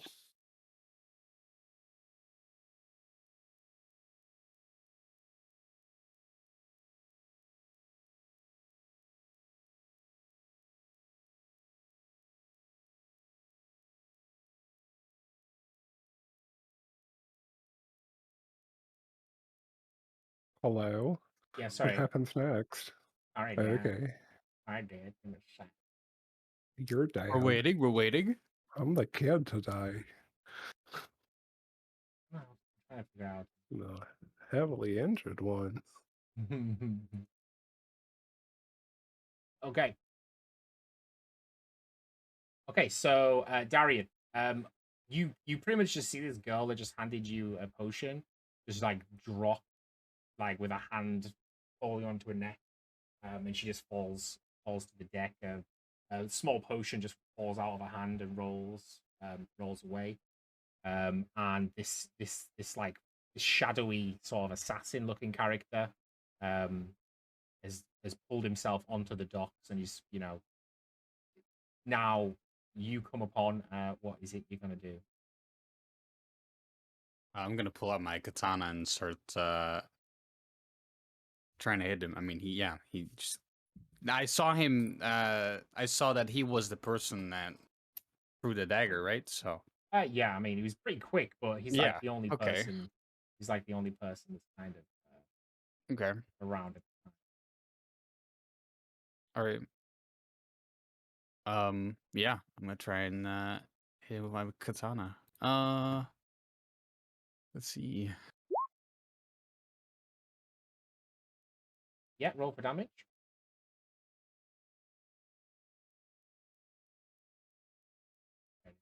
Nice. So you sort of rush up to him and slash down on on his person. He kind of wasn't expecting you because his eyes were kind of locked onto the lizard man here, and you hit him pretty bad here. He drops to his knee, and like blood's kind of spurt out from him, but he looks up angrily towards you, and a small dagger sort of comes out from he pulls out a small dagger and takes a stab at you.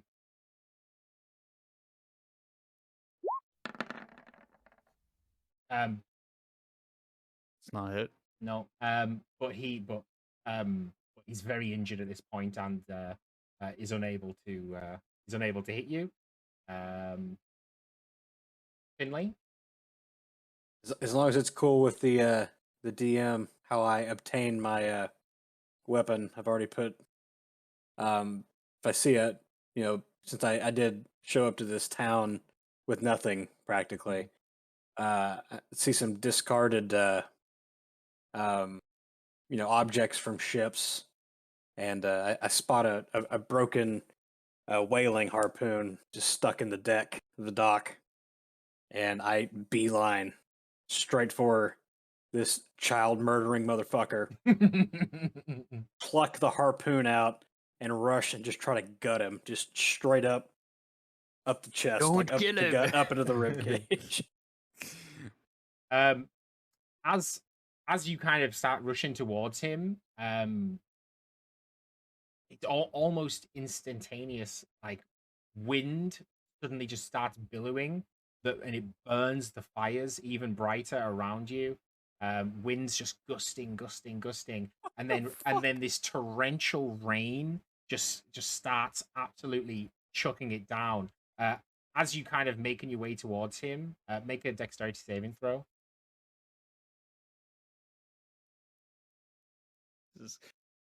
Just him or everyone? Just Finley.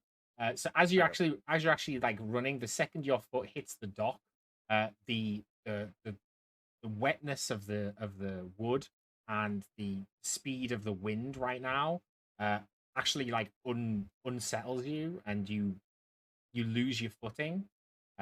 However, you do actually collide with the assailant, and both of you fall down into the waters below. Oh my God. In this little gap here. I will let you make an attack throw with disadvantage as you're falling. Okay. So with my action, I will obviously try to at least stick him somewhere with that fucking broken harpoon. Ooh. So yeah, you kind of have no chance here. You of hitting him. You're falling. You're falling into the water. Do I still have my bonus action? If you have it, go ahead. All right, yeah, my bonus action. I'm gonna rear back, just try to just strike him in the face. I'm just in a rage that really, like, you come out and you kill a kid. Like, right, why? So like the anger and like the you know the situation you're in, you suddenly like have a little bit of a flashback to being on one of the ships, and the slippery wood and like weather and storm around you, and you having a drunken brawl with one of the other crew, and the kind of that feeling of like the rain hitting you, and you like, you know, the wind hitting you as you go. You kind of get into this little motion, and as you're falling, you go to take a strike, almost like a 1-inch punch at this moment, because you're falling with him and your hands here, and you just kind of go into do this. Make an unarmed strike with advantage. Roll damage. Not bad. My unarmed. Yeah. So as you're falling, you do your little 1-inch punch, and your fist, you actually like it feels like wet and like almost creamy. As you look down, you realize your fist has actually fully opened up that slash wound that Darian gave him, and your fist is literally inside of him at this moment. You're fully fisting this guy, and you kind of look into you look at his eyes as you're falling, and the life drains from them, and he's dead before he even hits the water. But with a splash, you collide with the water. You collide with the water along with this dead body, and will close out the combat for this moment. It's the pickle jar thing. Hey, you loosened it. I just got it open. All right, good job, Derry. Does he even know my name? No. I'm not talking. This is out of character. Yeah. Okay. Yeah, good shit, Brad. I would have seen you leap down, so I would reach down to give the halfling a hand to get back onto the dock. Yeah. I want to imagine, like, once we hit the water, went underneath, and I realized my hand was inside of him. Just like scream bubbles, like, ah, fuck! Pull my hand out and try to get the fuck away, just swim upward. Ooey. Darian, if you kind of look back over your shoulder, you see people surrounding. In fact, you see people surrounding this young girl, and you know, trying to like give her a potion and trying just like the liquid's just like dripping from her mouth, and she's not taking any of it. Um, and they're all kind of a bit pissed right now. Um, this turtle shell is still just like on its front now. You can't really see inside the shell. You just see like this turtle shell next to all these dead bodies. Likely chances you assume he's probably dead. Bentley, you probably at this point you've got adrenaline coming through you. There is a pole, like a support going into the water. Yeah, like the leads up. beams, yeah.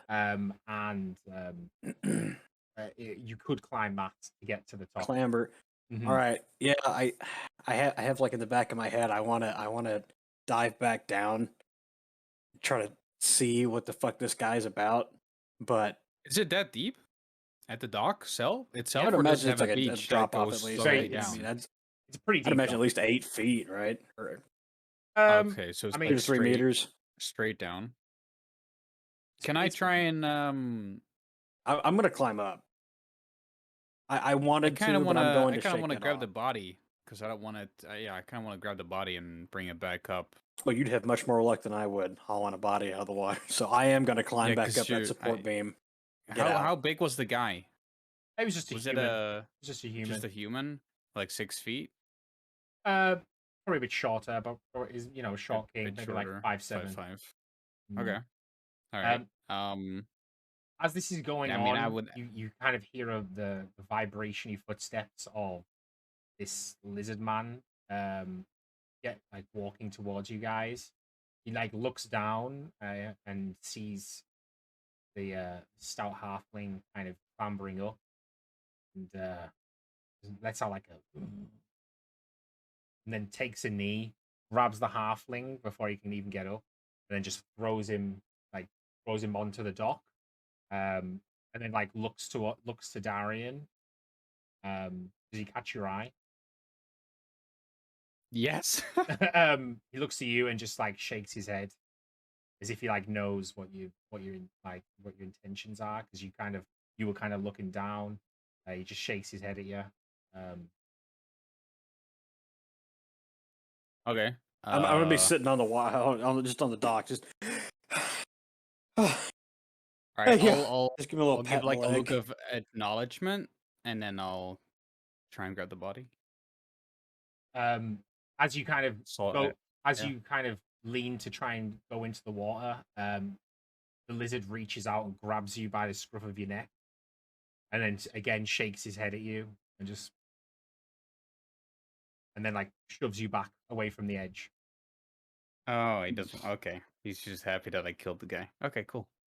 I'm going to try to get his attention and like point him towards the shell. Be like, hey, I think he's still alive. He needs help. All right, so yeah, deep inside there, like clinging to life, I imagine. My brain is currently tied up inside of a bookstore while goblins are running around it, just touching things, tearing pages out of them, just like complete chaos in the bookstore, and I am helpless to do anything but watch. As this is all going on, this old lady like walks along the harbor. The lizard turns around after Finlay's request, and he like picks up in one hand the turtle shell and turns him around. The old lady pretty much just walks over and sees like the sorry state of this turtle right now, and like a questioning look passes between the lizard and the woman, of like, is it worth it? I don't know. And they kind of just they're kind of like they're thinking about like the value of saving this turtle's life. You guys, as you kind of see this like look that passes between them, you realize that like they have like no reason. Like, why would they save this turtle? As I'm like picking some of the grossness off of my hand still, like the muscle tissue, I'm just gonna look at them like with pleading eyes and be like, please help. I mean, I wouldn't know him, so I wouldn't even. Yeah. I would be more focused on the girl than like, I would be upset shell. that I felt like I used somebody. Yeah, I'm Like sorry, I man. used I don't know your someone, character yet. and now they're about to die because I couldn't help them. Can you roll me a d20, please, Cole? Just flat D20? Just a flat d20. Sure can, buddy. Oh, wait, even I saw that. What? Oh, because I just did it just on did roll roll 20. yeah. So you know, You're as dead. as this is as this like turtle's just like unconscious, in his shell, there's this foul stench starts kind of coming out from the shell, and Ko's pretty much just shit himself, as like his life's leaving his body. That makes sense. Poor man. Bodies do that. And Poor that guy. that actually like really grosses out the lizard, who's just like he looks at the old woman with like kind of eyes, and she reaches out a hand, places it on his chest away from the poop, and then she like looks to the lizard, and the lizard like nods, and then she reaches out a hand to the lizard. I know what. She reaches out a hand to the lizard, and he casts Revivify. And as she does that, the lizard drops to a knee almost instantly, as like you can see like this energy that's passing through this old woman. Like you can almost see like it's like almost like contracting and just pulsating from the lizard all the way through this old woman. You can see it pulsating all the way into Ko's chest, and using this spell, she manages to bring back Ko from the brink of death. And after doing so, she turns around and just says, "The dock's closed. Everyone go home," and walks away. I just want to call out a weak thank you. How many hit points do I have? You have 1 hit point. Okay. Am I still unconscious? I imagine. You're conscious, right? You're coming about. You're just about coming around. You open your eyes.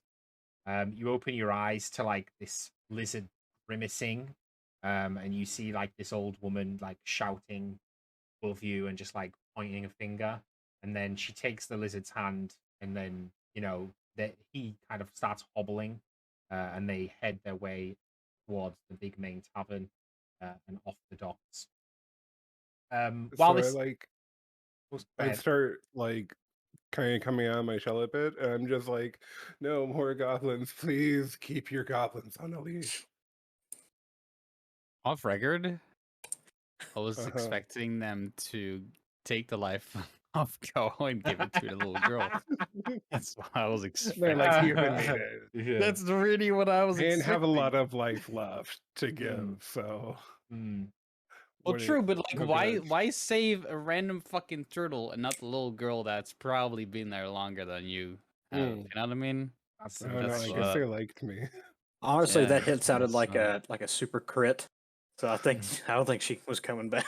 Got hit so hard she died forever. Yeah. Super poison. I don't know. And also, I asked please. I said please. Fuck. I mean, yeah, what more could you want than a drunken little dwarf with a blood-covered fist saying please? He's not drunk yet. That's so rude. He's a halfling. And I'm sober now. Yeah, he's still sober. Adrenaline, which I'm gonna fix. Because I'm definitely gonna be like have like the shaking hand, just like pour another little tiny nip of something. Knock it back. While this is going on, you see two you see these two human fishermen jump into the water, Darian, and then two other people at the top with rope, and they're kind of all working together to pull this body out of the water. But like you can kind of ascertain that they don't know who you are, that you can't, you're not trusted to go in the water. They don't know if you're here for the gold. They don't know if you're here for the gold. They don't know what you're here for. They're like, you know, there's and what you don't realize in character is there's actually very strict rules to never go into the water in the docks. Fenley was kind of given a pass because everyone's kind of seen what happened, but they weren't going to let you just jump in the water, right? Okay, just as willy nilly.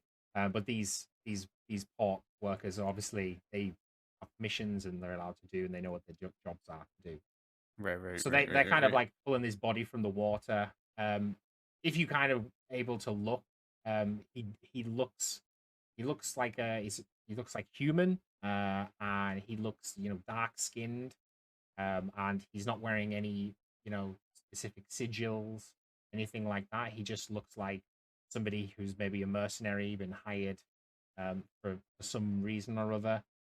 Kill a little girl. So you want to smell that? You can maybe assume, smells a bit weird around here. You can maybe assume that he fired the fireball. You know, you can maybe assume this is like the assailant. That's kind of what the people's thoughts are, anyway. I would have thought he was a part of a group, maybe. Like, yeah, like he was a part of a group that attacked, and just like it's above your pay grade at this point.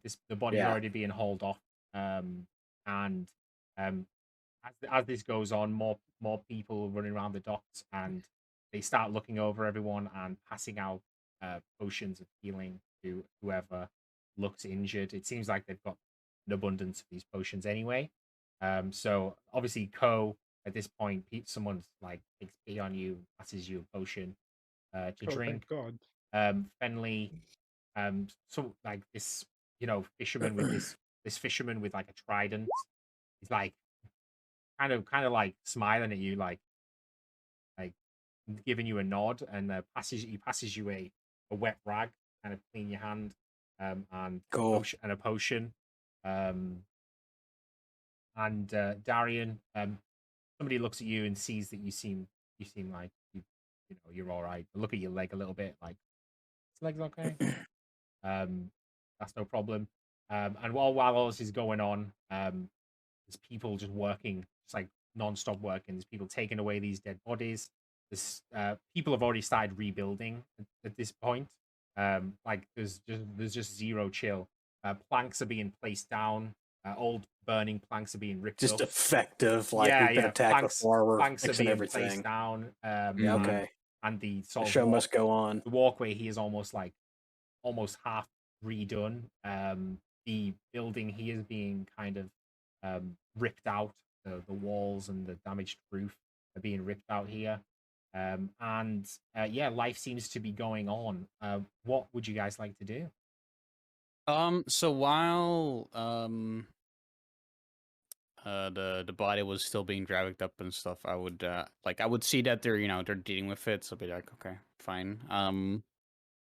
I would turn to the little stout halfling and kind of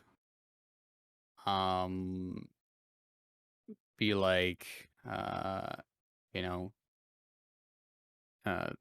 good job, and kind of reach out a hand to shake his hand. Instead of shaking his hand, I'm gonna have my little tiny glass of what's left, very small amount of my conserved alcohol, and just fill his hand paw with it and be like, hey, you opened it up. I finished it. That's good job. Well done. Well struck. As my legs are just kicking off the side of the dock, I'm just sitting there staring. A little bit shaken up about, seeing that little kid die. I would so drink having no drink it. idea what really has happened, but as the healing potion kind of like cures me of most of my damage, um, I've realized the smell is actually coming from myself. Mhm.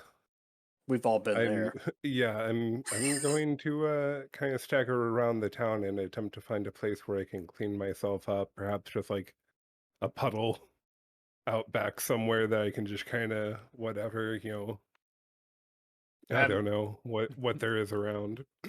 yeah, I mean, as you're actually a little bit like embarrassed about it, but you want to get it Oh done. yeah. Just towards the back of the red building here, there is like a sort of uncobbled area that has at the minute some slightly muddy water, but it's quite a large puddle from the monsoon that's kind of just literally passed over you guys in the space of about It's still raining.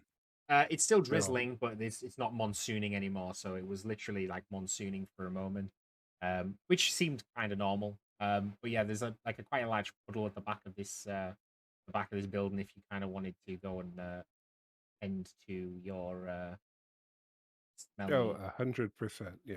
Okay.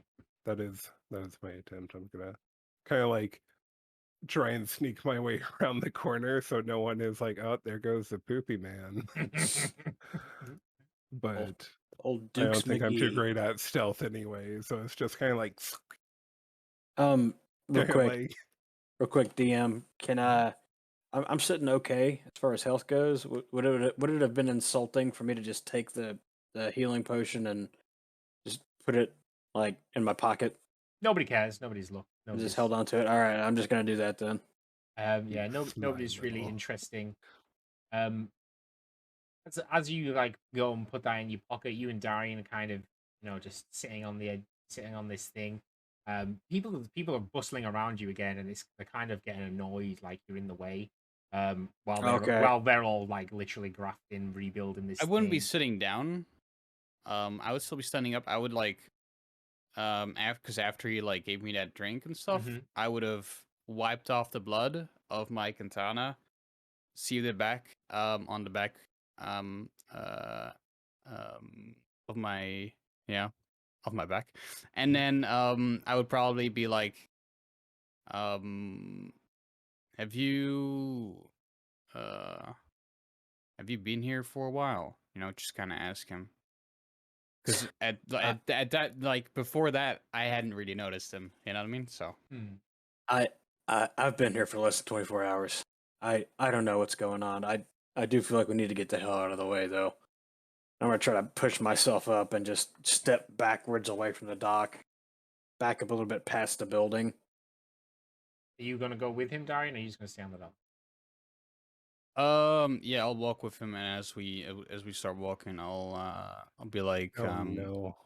I haven't registered yet, so probably good time to do that now. Is it? Yeah, I'm just gonna ask. I'm just gonna ask how long he's been here. Like, hey, what about you? When'd you get here? Um, I got here like around last night, All late in the right. morning. So you have no fucking clue what that just was. The two of you are conversing No. and like walking by, and like I've resorted to like pulling out one of my Do you like smell something? clean pieces of parchment from my satchel, and like I'm using it to like wipe my shame away. Did you ask Darren if he smelled something? Yeah. Yeah, Darian definitely smelled it. I smell too much. Yeah, yeah. Overwhelmed. Yeah, Darian definitely smelled it, and he kind of like gestures over towards Ko. At Are this you point, sure I don't get the soap I start with? you definitely don't get the soap. No, Darian What just about the perfume? Darian's had very little interaction with Ko at this point, and like other than seeing this little weird giant turtle being carried around by his lizard half the time. And as this kind of goes on, a bolt of lightning just goes and just like slams down pretty much in between you guys, and you start hearing like thunder booming all around. The rain starts to get heavier, and it's now thundering and lightning. All right, I'm just Do gonna I have to make a deck save to get away from that? No, you're all right. You're all right. It's just I'm gonna head inside. I don't know. like, If yeah, you like, wanna... like, hey, I'm done. I'm done being outside. I don't know what the fuck's going on, but I'm going to fuck inside. But pick a I tavern. made a roll. George, tell me, from being frightened by the lightning, do I make bears again? I'll be right back. Okay. So you kind of you like you jump pretty much out of your skin briefly from the thunder, but like you recover as you like, oh, it's just thunder.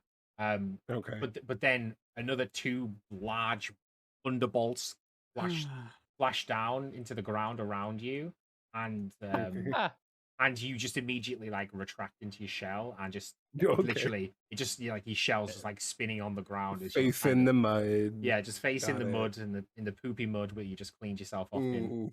But Excellent. in your defense though, the rain is now hitting your shell, and it's really kind of cleaning off Good your for the shell. moth. Yeah. Man, you know, my physical damage is healed, but my emotional damage will never be healed. I'll probably see if the man who was doing all the registering stuff in the register building, I'd see if he's around, and if he is, and he doesn't look like he's doing something else, I would probably try to just get me registered, so that at least that's done, and then go to the tavern. Okay, so you walk through the doorway. Already the paper's cleaned up. There's about half as many gnomes now running around, and instead there's a couple of what you assume are just like small humans, like running around with them, kind of replaced already. The barbarian is currently helping to prop up a support in the roof while there's workers hammering, nailing, repairing stuff. And he's just like literally pushing up the beams and like keeping everything structured. He hasn't noticed you kind of walk in the door at this moment. Fenley, you actually you recall that you actually have a wet rag that actually just hanging off your belt currently, with the one you cleaned your hand off with. That fisherman offered you. You kind of turn around, you see that the more thunder and lightning just rain down, and this turtle's now inside his shell, face down. Like you could, it's almost like you can comically hear like the chattering, like it's like almost like a chattering of teeth, like, from within, from like underneath this shell. And Kidding. and Poor guy. And wind just starts absolutely ripping into everything around you right now. Rain starts coming down. In fact, Darian, you actually notice the barbarian start to struggle a little bit as the wind starts ripping into him as he's holding up these beams. He starts staggering under the weight of the wind and the beams in the roof. I'll probably is he standing on a construction to keep the beams up, or like is it high enough to where I can reach and help him out? How tall are you? I'm 7 feet. 7.3. You could probably if you looked around, you could probably find something to stand on, like a small box, and give him a bit of assistance there if that's something you want to do. All right. Yeah. I would be like, hey, do you need some help with that? And kind of start grabbing a chair, I guess, that looks strong enough to hold me. So like as you're going, you notice the chair that the barbarian was sitting on, behind his desk, and it's a pretty sturdy chair because it's held the barbarian's strength. Right. Are you gonna go? Are you gonna use that chair to like grab his chair that he likes to sit on? potentially break it? Fuck no. Is there anything else that I could potentially stand on? You could probably push the desk. You could probably push the desk towards that wall, and stand on that. Okay. Yeah, we'll do that. All right. So if it looks like no one else is using that desk or it Oh, fucks right, anyone like- else up. right now, nobody is using that desk. But you know, I mean, what I will say is the paperwork that was all on the desk about I 10 hate seconds you so ago much. is now gone because the monsoon's ripping through the holes in the building Oh, and okay, just never like mind. sending all this really organized paperwork flying. And it's seeming like very Glad I'm frustrating. not looking at that. So you grab the desk and you push it to the wall. The barbarian notices because he hears like a with like the desk like scraping against the ground. And he like nods at you as you jump up. Could you make a strength check for me, please? Of course I can.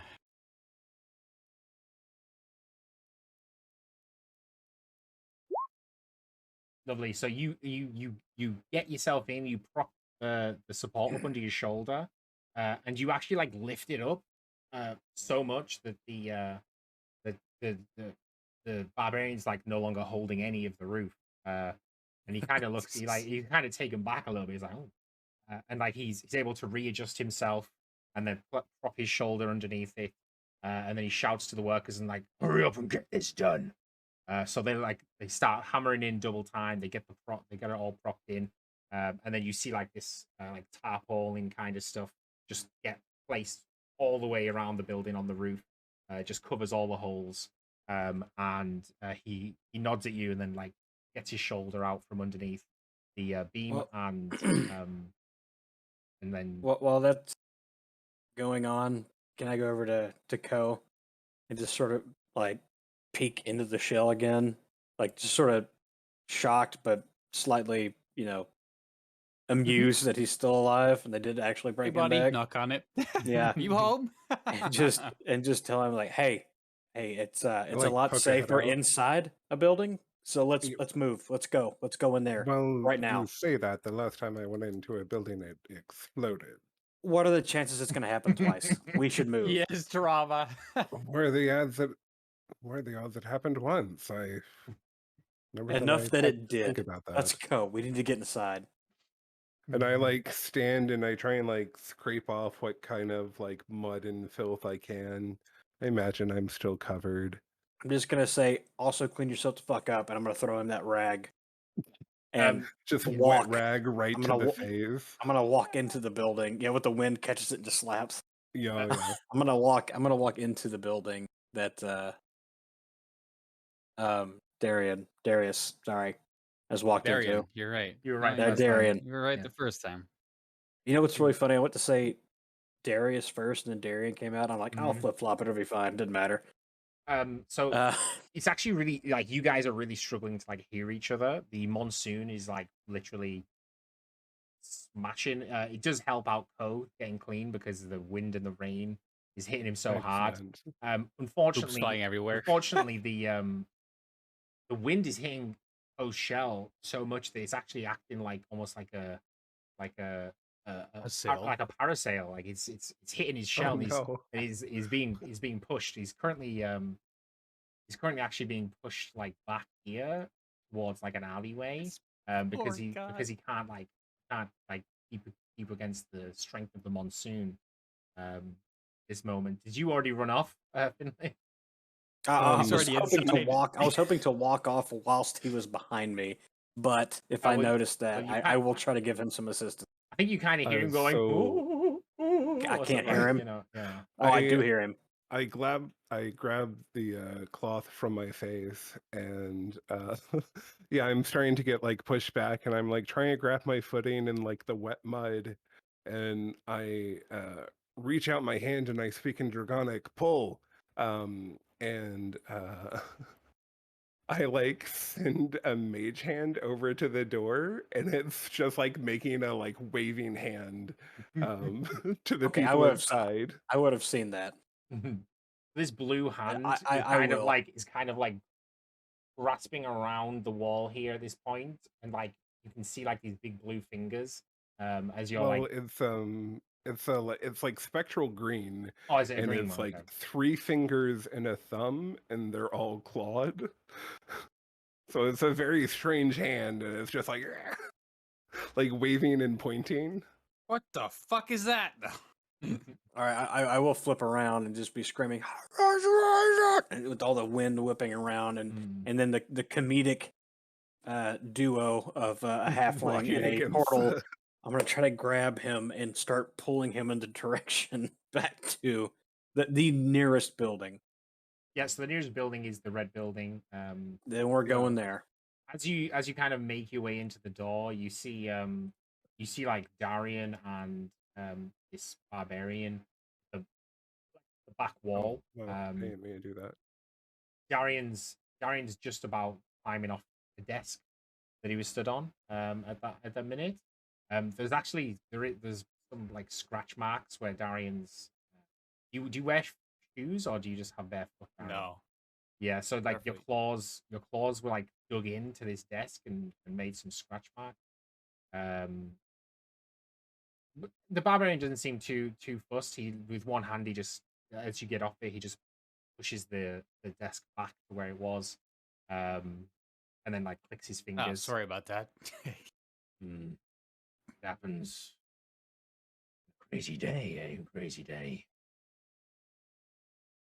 Are you So guys is it normally like this? You guys just pretty much like fall in the doorway and like start just like fall into a puddle on the floor almost. And I'm just gonna scream, looking at the floor. Fuck! Just get up. Just look around like Jesus. The barbarian feels a bit more relaxed now. The wind's kind of can't feel it coming in. You just see like the tarpaulin flapping a little bit on the outside. One of the small gnomes runs over, throws a towel for you two to share, and then closes the door, and then just like puts like several locks on the door as like they're just like seeing out this monsoon. Thank you. The barbarian goes and he sits down in his chair and puts his head in his hands and just like kind of shakes his head a little bit. Meanwhile, pretty much the only sound coming is like the pattering of feet and the rustling of papers. It's actually quite relaxing.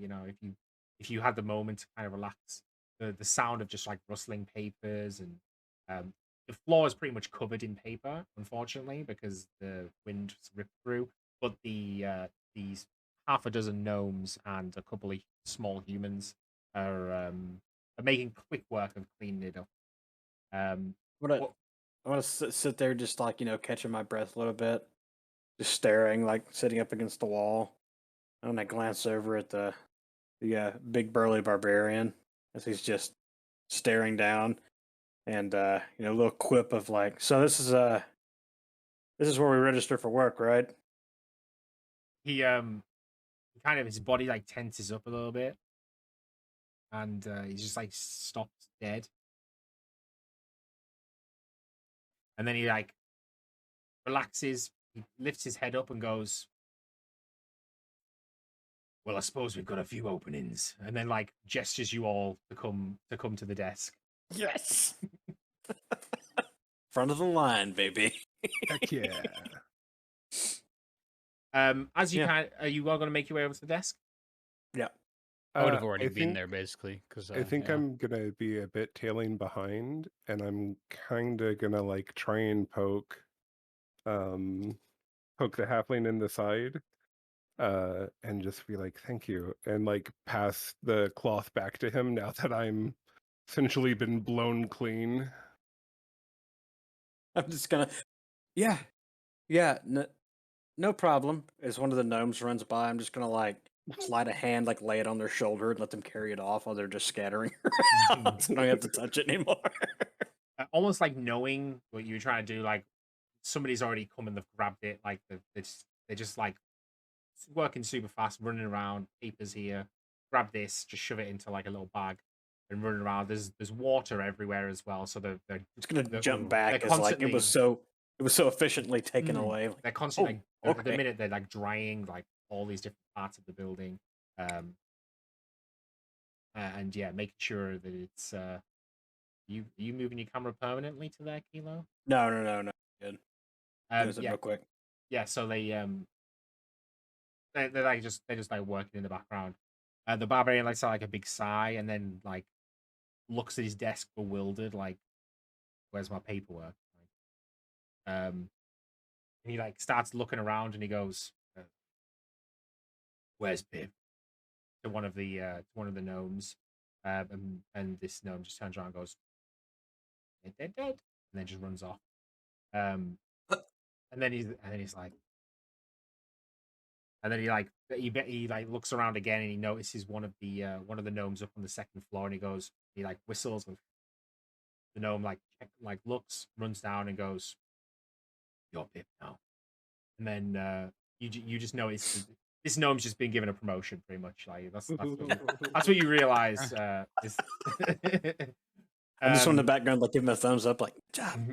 The barbarian just holds out a hand and the gnome runs off, comes back and hands like 3 or 4 forms to the barbarian. He puts them on the desk, and then he looks at you guys. He points at Darian. And he goes, "Name." Does one become Pip? I'm Darian Nightstalker. Okay, and he goes, "Race." Wolfkind. Okay, he goes. He like starts looking up and down you. He like he remembers the strength like that you just like kind of showed him a little bit. Does this and he's just kind of like making a few notes about like stature, about like what you're wearing. Do you have like many like do you have bags and possessions or anything on you? Do you look like you've got a bunch of stuff, or do you just look like you're wearing clothes and you have a katana pretty much? A pretty bare bone. Generally, because we have or my race has thick fur, we don't really wear any clothes other than some cloth, you know. Maybe like a hood at times, but yeah, that's just really it. The katana on the back and one bag, but that's it. Okay. It's not even that big either. He gestures you to go off to the side, and then he points at Fenley and he goes, "Name." Finley. And he like starts making that and goes, "Race." Halfling. And he's like looks you up and down and like wrinkles his nose a little bit, like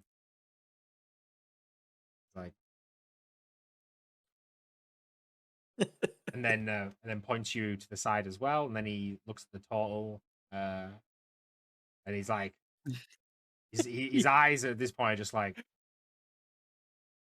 his name. I have a question. Or You said I saw part of like the kind of energy transfer when I awoke, right? Okay. So yeah, he says name and I respond, yes, my name is Ko, and I put up a finger again. I said, I do have a query for you. He writes down. He goes, "Race." Turtle, but that's not the question. And he starts making some notes, and he's looking you up and down. He's not like responding to whatever you're saying. Do you want to just say what you want to say, or could you tell me where that lizard gentleman got off to? I would like to give my regards. he like looks at you, and he's a bit like you're like wasting my time at this point. But he just says Flint will be around. Oh, I assume that's his name. Thank you. Very kind. He goes, and then he takes out. He goes into this drawer and pulls out this small brass ring. Pulls out 3 small brass rings, Okay. and he gives each of you one of these brass rings. This will never fit on my hand. I take the ring and try it on fingers, and then just pull like a little strap of leather out and run it onto it and tie it around my neck. The barbarian looks at what Fenley did, and then looks at Darian, and then starts making notes on Darian's page, and then makes some notes on Fenley's page. I've taken the ring and I am smelling it. Yeah, probably. Sorry. No, go ahead. But I would ask Finley for another leather strap so I could do the same thing. I just happily nod and just dig around and wind up ripping just a strip off my very ragged coat. Just hand it to him. Oh, thank you. Of course. At this point, the barbarian just stands up from the desk, points at the door, and goes, "Go." Very well. All right, we'll walk out. Thank you, sir. Good. Appreciate it. Especially after all that happened out there. I'm just gonna like, oh, yeah. Hey, Darian, can we just I'm gonna hold on to you. It's nice to meet you, by the way. My name's gonna Darian. Hold on to me. Yeah. Thank you. And you're going to lead us somewhere because we're gonna get blown the fuck away. As you're kind of tying the piece of leather to make a necklace, Darian, you accidentally like scratch yourself a little bit. Can you just make a dexterity saving throw? What the fuck? Will the ring fit on one of my fingers? It will. Funnily enough, it seems to fit perfectly. The turtle better than it does anybody else. So like, I don't put it on yet. So you're tying the thing, and you almost scratch yourself, but like your fur kind of protects you quite well, and you actually don't take any damage, but you do slash through the piece of leather that Emily just gave you, and it just falls to the floor. And you've got like this tiny piece of leather and this ring in your hand. Screw it. I'll just put the ring in the small bag that I have. As you go to put the ring in your bag, the barbarian says, "Great." Oh, okay. Do you have enough? I'm gonna watch this. I'm just gonna give out like a big heavy sigh and just rip another strip of leather off my fucking my mostly just aesthetic because it's not stopping shit from getting me from like dry, not warm. Rip off another strip, hand it to him, and I'm going to put it on. Yes, and I'm going to tie a knot and hand it to him to put over his head. Okay, so the barbarian's like looking at you expectantly.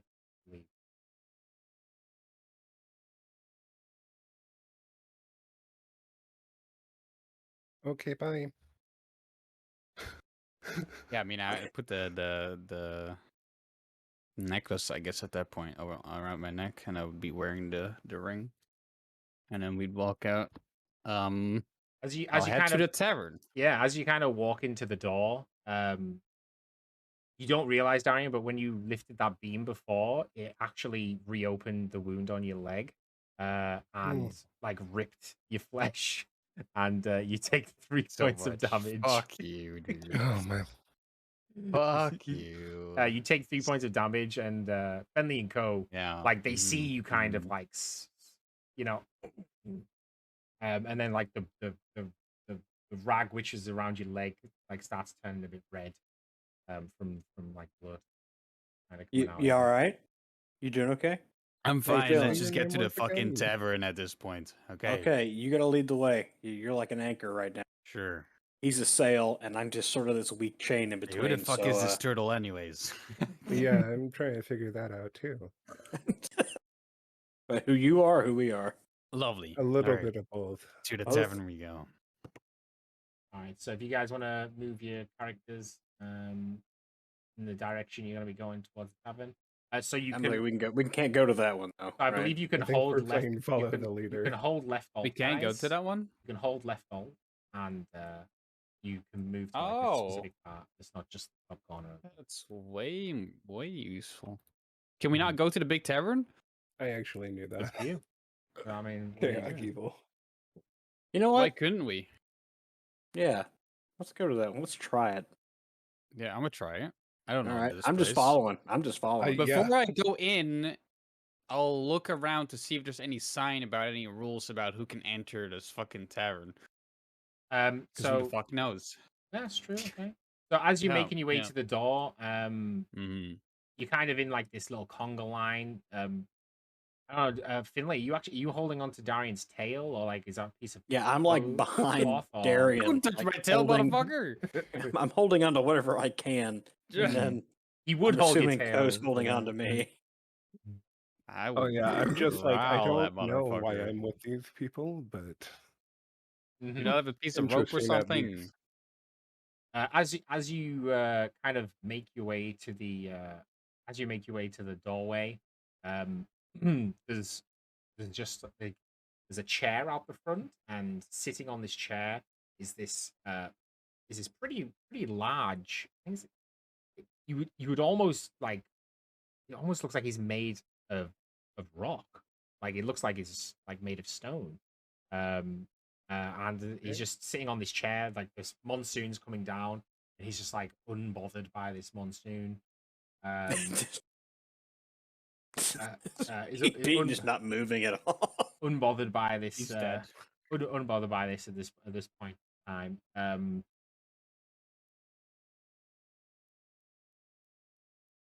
I'm just hanging on for dear life. So are you approaching this this golem looking creature? Yeah, I suppose we are. Yep. Yes. Walk it up Does to it him. appear?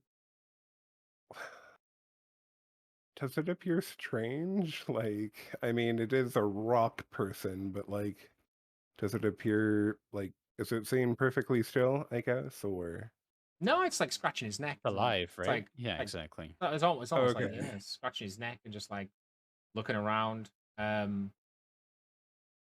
this is happening, though, I'm gonna have you roll initiative. Fuck you. cool? Oh, cool. my fucking lord. What the fuck is that? He didn't delete the last one.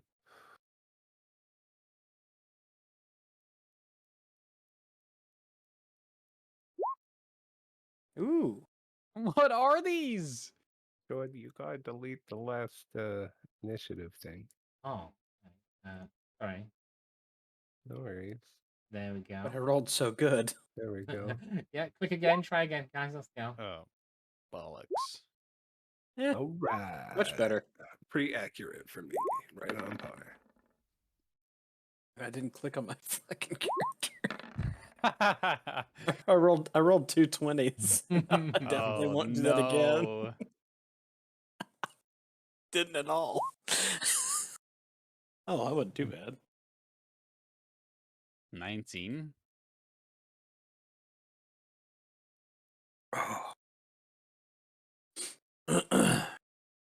All right. So, as you kind of approaching this door, like the wind seems to have whipped down like these little creatures in the sky. They're about the size of a bird, maybe like an eagle.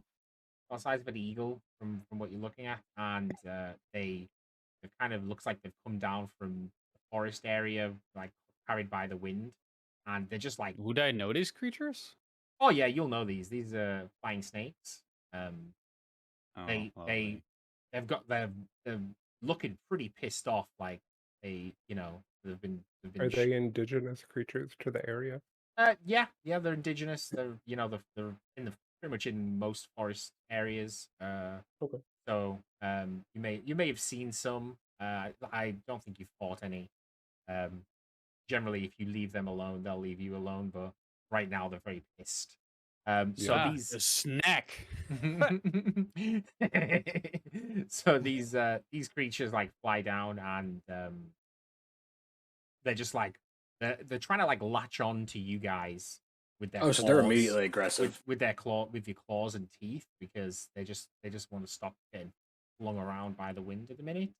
And then, like, as they swing by, you can sort of you actually Darian's like almost get slashed on the way past by one of these things as it kind of spins in the air and stops, and then like starts trying to fly towards you.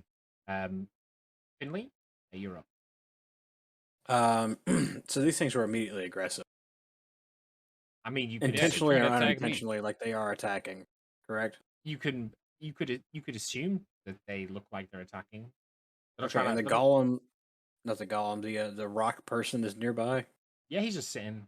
He's still not really affected. He's just Is he not giving a reacting at fuck. all to it? He's not reacting at all. Okay, well, This is a test. in my head, I think, well, I try to put on a show then. I rush to the one behind me, or fighting against the wind, to the one behind me, and with that broken harpoon I still have, I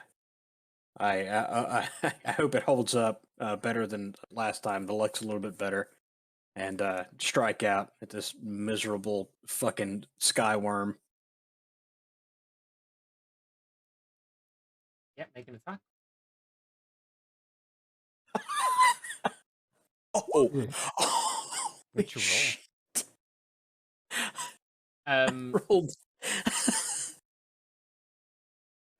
Go ahead. Yeah, so you actually go to hit it, but you're just out of reach actually. So like you go to stab it and you miss, and it's like you're almost there, but like your harpoon just can't reach it as the wind's kind of like making it fly up and down and round at this point. Fuck. All right, with my bonus action, I just try to like, I miss with my attack. Just kind of jump up and try to slap the shit out of it like a gnat, like out of the sky. Yeah, make an unarmed strike.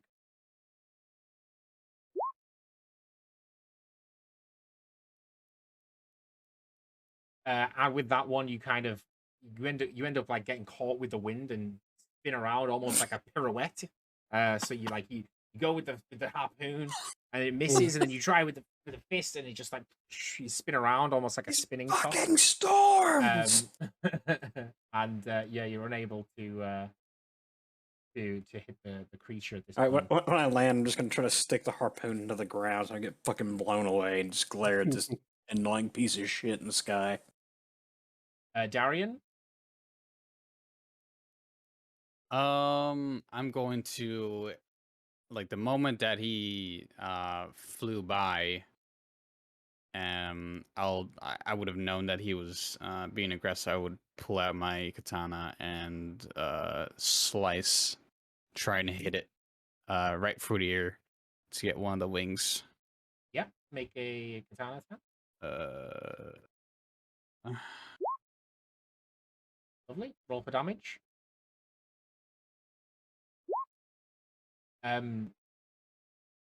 Having fought flying snakes probably your entire life, and this being second nature to you, the swing for the katana is true, and it just slices the flying snake in two. And which one was it you attacked? The one nearest the one right in front of me.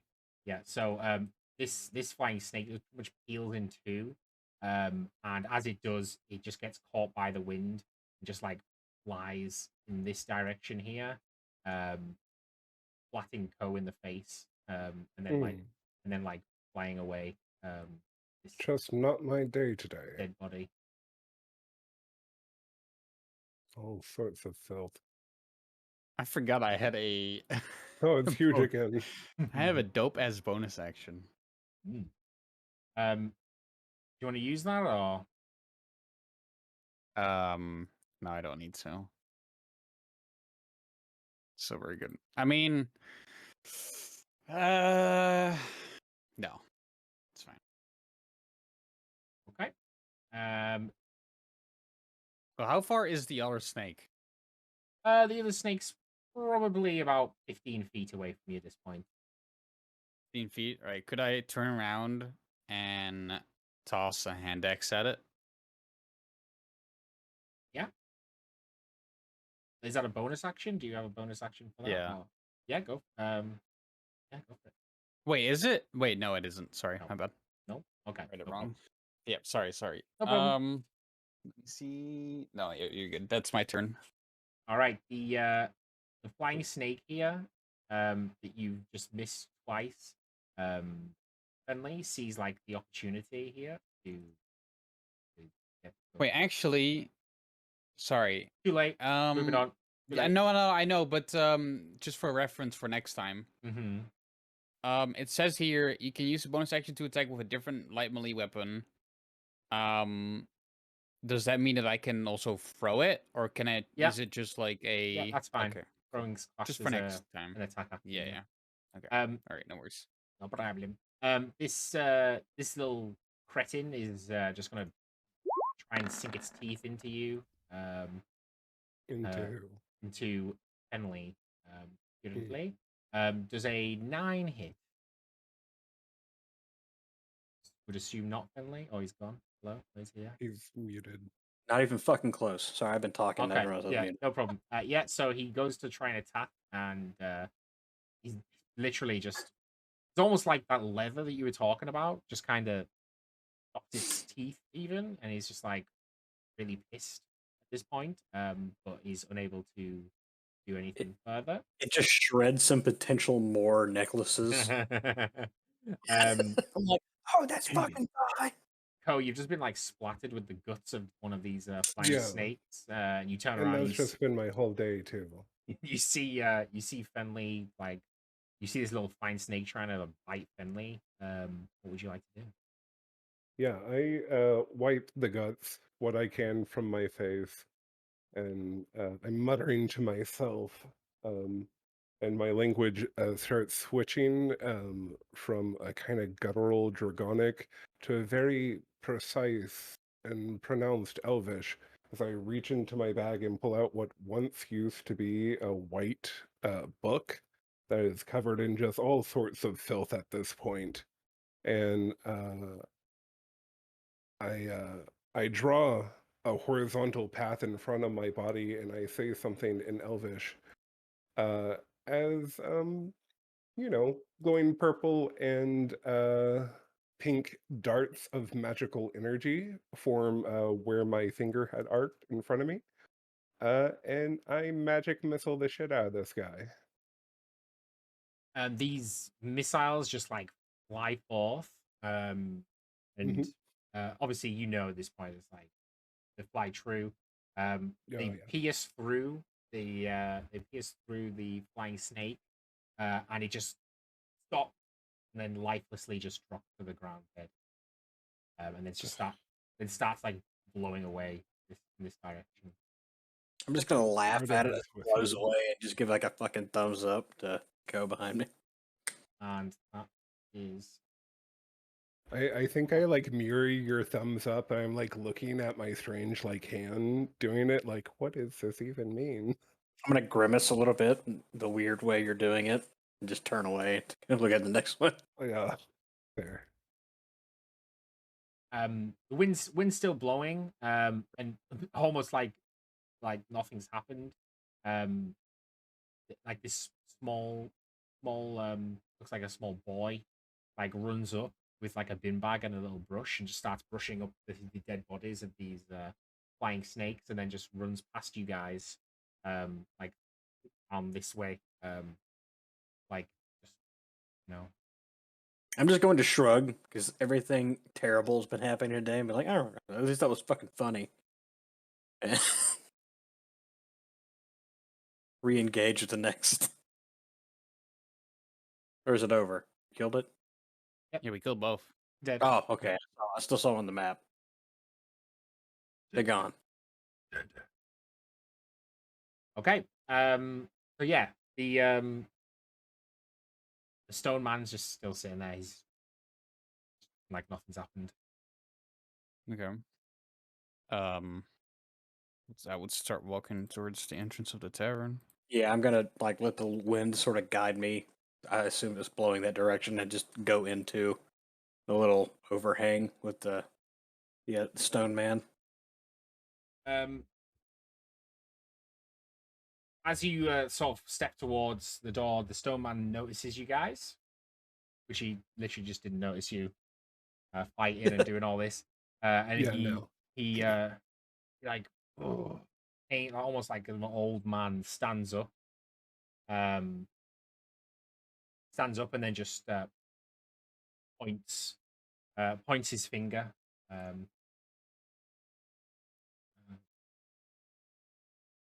Like points, like away from us. He points like this way. I'm like, you guys, you maybe are confused and maybe think he's pointing at the he's pointing at the red building, or you like maybe just not sure what the crack is, but he's like just points turn away. to Finley and I say, I think the entrance might be around the other way. Just stand there, just dripping, just completely soaked, just staring at the stone man, and look at Ko and be like, maybe, but is it that? Do we go in that way? Well, I don't think you should try speaking to him. Most creatures made of magic don't have the capability of speech. The stone man just like steps forward and then just hands Ko on the back of his head and then walks back. You've done bad. I would laugh. I would chuckle. Like, all right, let's go to the How other much round. damage do I take?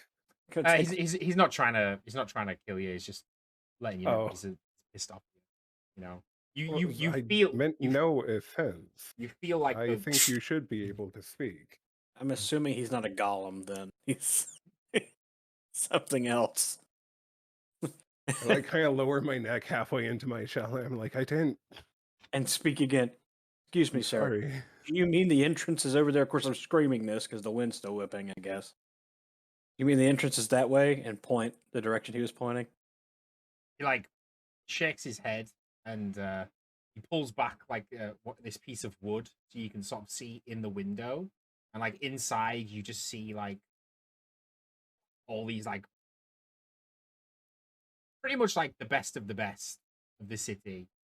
Guys, we're not welcome here. We need to go that way. There are other taverns. You pretty much see like there's nobody. Even like the bar staff are like top tier in this place. I'm just gonna nod and be like, I get it. Sorry. And Darian, can you drag us this direction against the wind? Yeah, let's go. Okay, so I didn't mean to offend you. I'm very sorry. Reform our conga line. Yeah. The golem just shrugs and sits down. They're not the first time, Ko. Probably not. You'll start heading this way. You guys want to move your own guys, or? Yeah. And we'll are all of these buildings taverns around here? From Or first glance, they all look pretty. But they should have like signs hanging in front of them, right? Not really. No. What they are. You can hear music coming from some of them. There's light in some of them. There's like drunken people on the outside of some of them. This entire go to the closest one that comes. Sorry.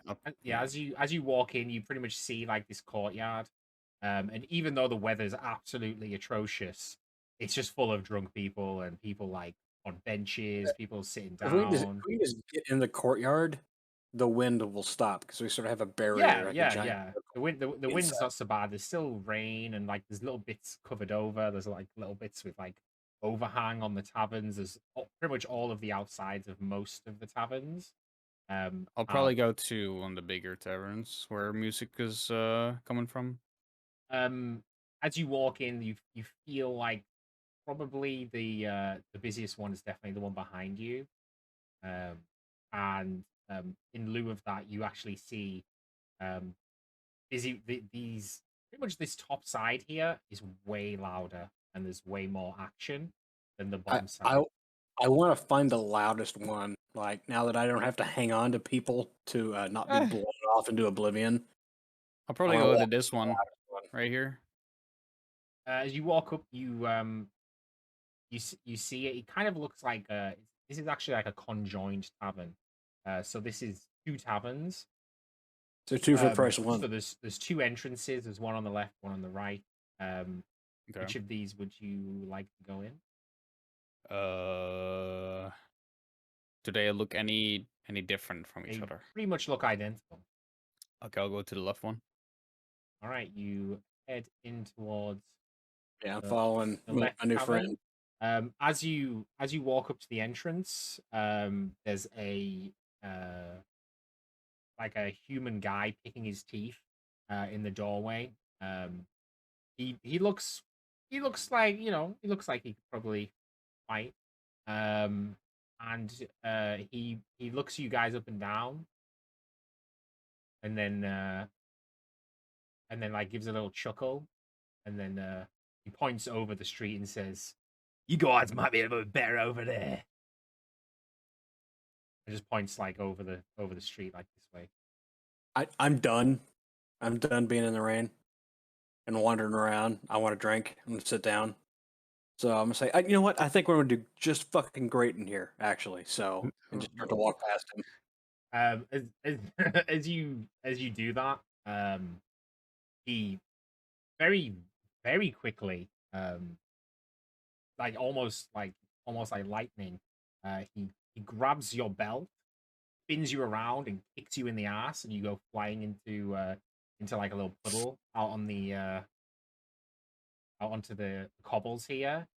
And he said, "No, I think you should go somewhere else." I'm gonna stand up, turn around. Over there, that way, that one. He picks his teeth. He just nods. He just nods at you. All right, I'm just gonna huff and walk over here. All of these buildings are quite strange to me. I'll just give a deep sigh, stare at the guy for a little bit, and then just turn around because I can't be bothered, and then go to the other tavern on the other side. I don't make my way directly there. I kind of take a bit of a longer path, just kind of like looking at the other buildings. But I do eventually make my way there. So as you start making your way along like this kind of pathway, each time you kind of catch a glimpse, it's weird. It almost seems like the patrons and the people outside the tavern just slowly get worse and worse and worse the more around this kind of the more around here you go, until you get to like around this area, and there's like this other conjoined tavern looking thing that you kind of happen upon. You want to go inside? You just pretty much trying to desperately get inside this tavern.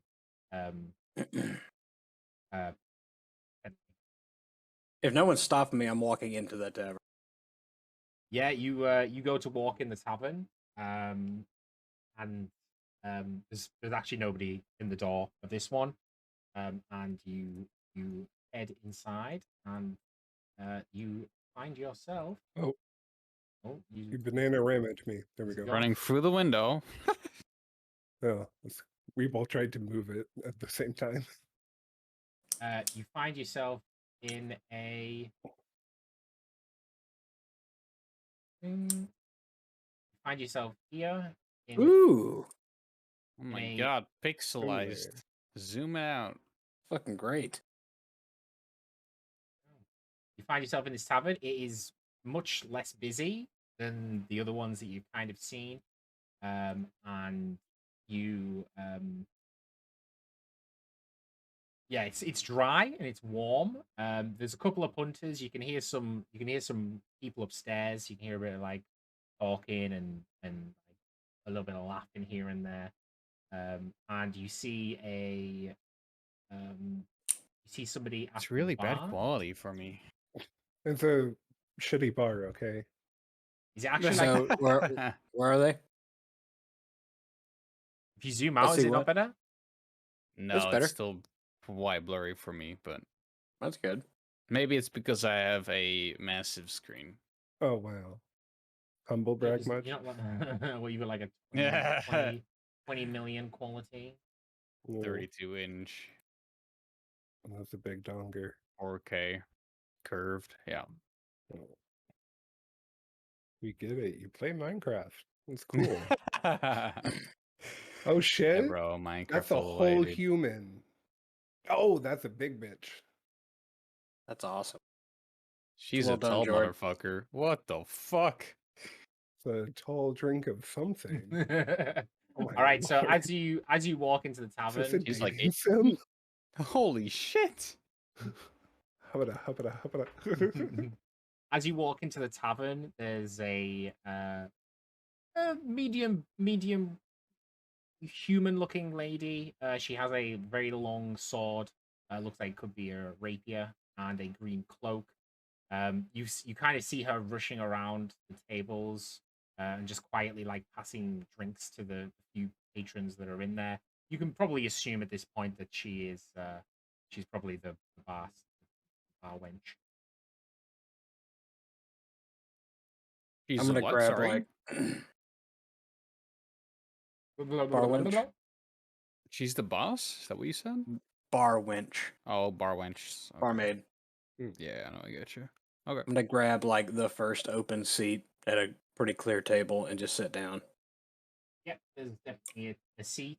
And you know it's clean. It doesn't seem like she's too rushed off the feet, so she's been able to clean them out a bit and yeah, make sure they're nice and clean.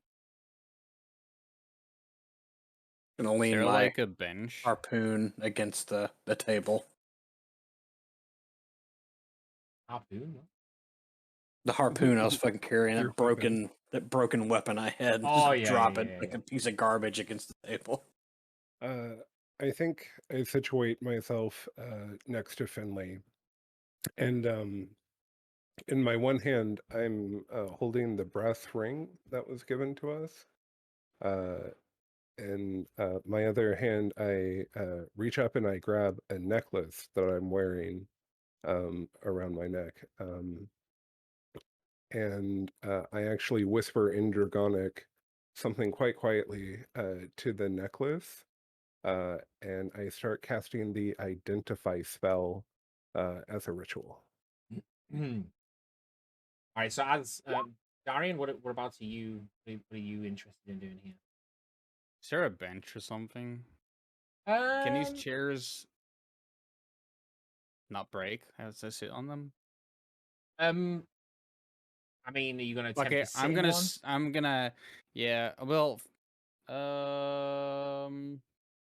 does it look like we need to go to the bar to grab a drink and then sit down, or does it look like they're going around the tables? It looks like someone will come. Okay, I'll just kind of, yeah, I'll sit down on the other side of the table, across from Finley, and yeah.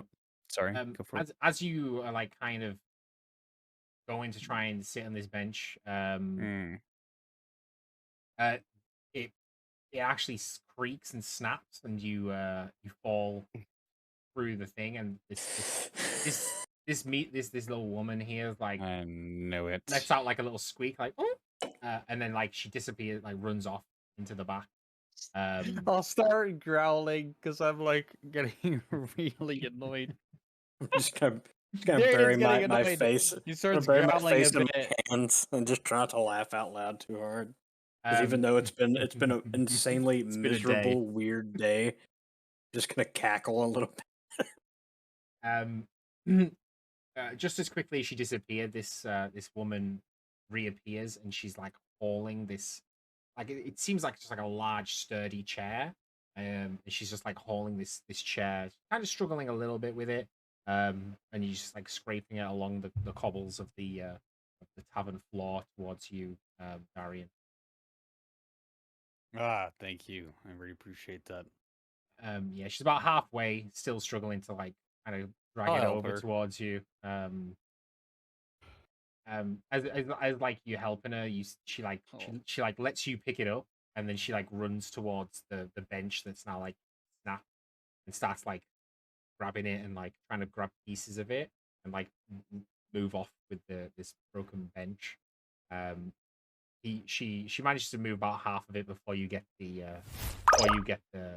the chair to the spot. She comes back sorry over. about the chair, by the way. She goes, oh, "It's okay. We don't usually get like larger people over here." And she fair enough. And she like looks to each of you guys, and she her eyes flip to the brass rings on each of you, and the brass ring that Ko's kind of chanting and holding. She goes, I assume you don't have any money yet. Don't we have my laughter from Darian falling just gets louder and more manic whenever she says that. Just into my head. Making this quite hard to focus on, Don't we, Very don't we already have important gold? magic right here. Don't worry about it. So Darian, you might have some gold. Like the chances are you probably found some gold on the shipwreck. You've probably got a couple of gold pieces, but you've also probably kind of like you're not like rich or anything, and No, of course not. But you've probably got enough money to pay. So if you wanted to, let her know that you have money, but right now she's just going, I assume you don't have any money. I do. And stop laughing. Bentley's eyes kind of like, oh, and she almost goes, oh, and like perks up a little bit. You can assume she probably doesn't get too much money around these parts. So she was like, oh, what can I get you, fine gentleman?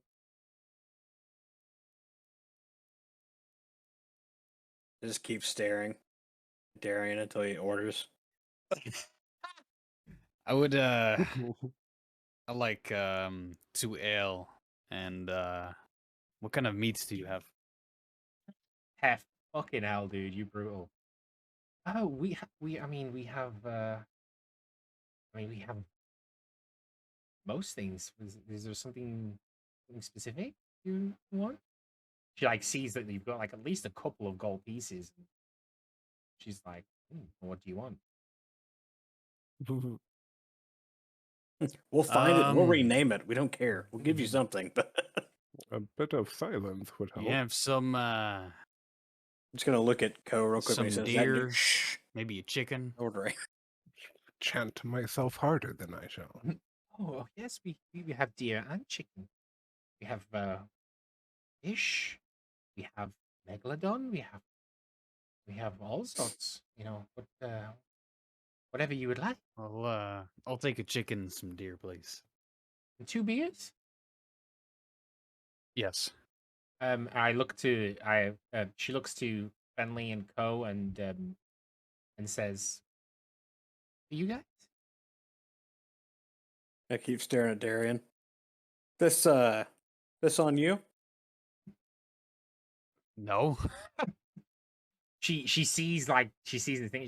She's like, okay, it's okay. she says we work on a credit basis anyway. My eyes light up when I hear that. Because I've bounced from so many different places, owing tabs different places, in hopes to never go back there again. But Bear with me, with Janix. the Bear with goings me. I'll on do and it in a bit. the weird meritocracy system going on here, I'm just gonna be reserved, be conservative with my order, and just I would also like 2 ales, please.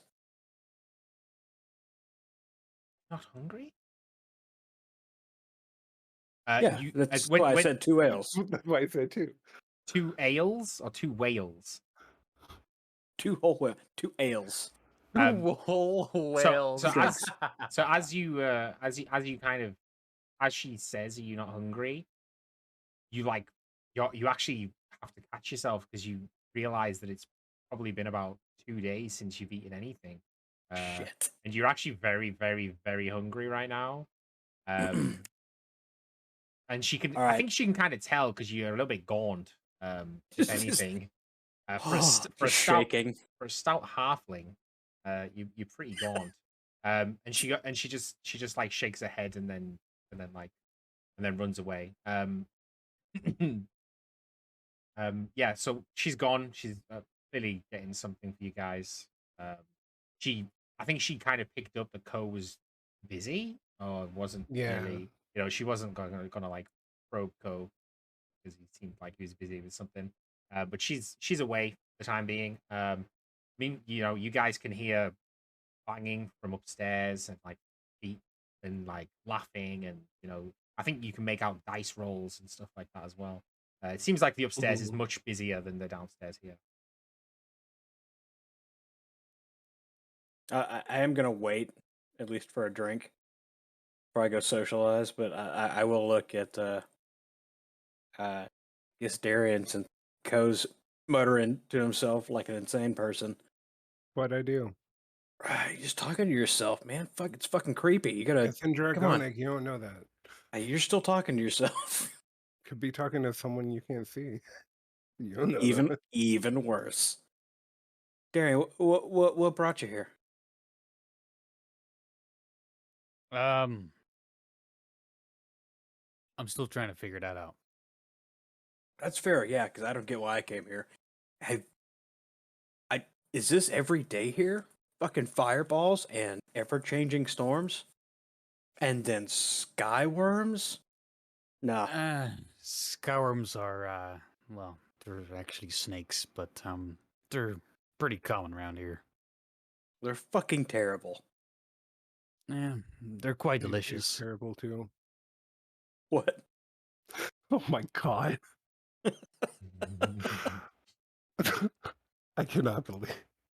They're a pretty good snack if you if you roast them on the fire a little bit as well. Those juices really come out. Fucking disgusting. No, you should try before you judge. I did try.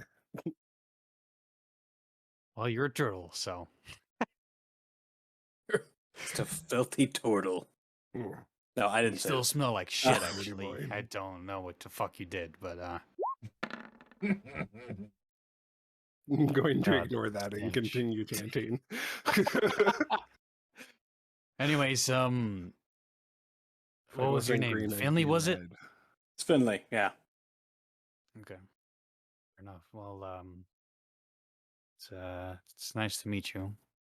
You too. What, how did you get here? Anyways, if you're not even sure why you're here, how did you get here? Oh, just work. Work brought me here.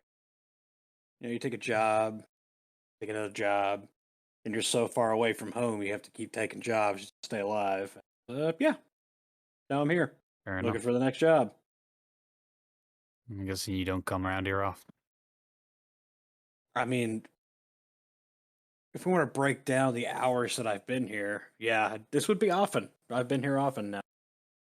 Well, I mean, you're not from around here, is one. Oh, no. Very far away from here. All right. Where I'm from, you don't even see water. Oh, fair enough. Beautiful rolling hills and terrible, terrible, boring people. As far as the eye can see. I prefer it here with the fireballs and the skyworm. Mm. Yeah. So as you guys are just like chatting, the woman comes out. She's got a tray. It seems, considering how much she was struggling with that chair, the fact that she's carrying this tray that has several drinks and some bowls and plates on it. Just different muscle groups, like super buff from Yeah, here it's up. like she's clearly got really good upper body strength here, but like when she's trying to lift something like this, it just wasn't happening. She like gutters over to your table all sheepish, and like gives Darian a little smile, and there's a giant like whole roasted chicken, with some like little vegetables all like scattered around it, and a hunk of deer meat. That it almost looks like the kind of thing that you would absolutely salivate over, Daria. It's like huge. It's actually raw as well. Like the chicken was cooked, but it's almost like she was like, he wants this raw deer meat. This is an animal. And and yeah, it's like, so there's like this like it's really juicy, almost like it's seasoned a little bit, but it's just hunk of venison deer meat on the table, and then these two large tankards of ale, and it looks like some good stuff, like some delicious ale. And then she like turns to like Fenley and Co, and then she places like there's these two like dark tankards, so you can't see the contents, and the contents Smart. they're not don't look too great. Like it's not like it's clearly not the good stuff. And like she puts a beer, an ale in front, one ale in front of Fenley, one ale in front of Co, and then these two bowls of like stew, as well. And honestly, the second you smell it, Fenley, you just like absolutely start salivating, and Co. You've at this point you actually your concentration's completely broken, because like you are literally so hungry that you can't focus on anything else right now. And Just from my upbringing and everything, I'm trying to nod politely, like, "Oh, you brought. Thank you. I didn't really need it." What is stew made out of? the stew, it's got Turtle. it's got an assortment of things. I mean, if you kind of spoon through it, you see mostly vegetables and bits in there. There are like chicken bits, like you can probably make out a chicken's head, or like a foot here or there. But I'm not gonna lie, at this point you're so hungry, Co. You think the choice to not eat this, or to see if there's something else, you might have to make me a Constitution saving throw if that's something you're wishing to do. I'm gonna have to, because like it's not that he chooses that type of diet, it's that biologically speaking, that's just not something he can consume well. So I will make a con save, but like, yeah, if this goes bad, it's like, I don't know, I might be forced to eat it, but get like poisoned or something. I don't know. Now, as soon as she turns around, I'm going to literally just tilt the entire fucking bowl up into my face. I'm talking like just everywhere. Disgusting. So like you literally like Co, your stomach's rumbling so hard. You see Fenley just gulp this thing down, and like gross, like in a gross way. You're like looking at the stew, and you're like questioning in your mind, what is it you're actually wanting, Co? So like I imagine in my delirium, I'm thinking of like one of my two favorite things, which is like grilled mushrooms or fried bananas. Okay, well, so you push down some mushrooms. You get down some mushrooms. You overcome the absolute burning hunger. You push the bowl to the side. Imagine Fenley sees this, and Yeah, I was gonna leap on I that. actually will like push it towards Finley. I'm just gonna give a nod, like thank you, and just fucking tilt it up, like just again disgustingly. I'll start. Darian will be starting to eat the deer meat first. All right, so Darian, as you pick up the deer meat, it has been it's been about 20 hours since you've eaten, which you've gone longer, but realistically, when you're out in the forest, you actually you eat far more frequently. You've kind of struggled being in this civilized place because you can't just like kill something and eat it. So you've definitely like so ready for this. You pick up with you dig your claws into the deer meat. You take a big chunky bite out of it, and like just stop dead. You just stop and like you start blinking, bewildered. Um, the meat just literally has no taste. It doesn't taste of anything. All the memories of your taste, you can vividly remember the taste of deer meat. Like you're biting into it and your tongue's running around on the meat. You're sucking the blood from it, trying to find something, but there's just nothing. There's no taste. What the fuck?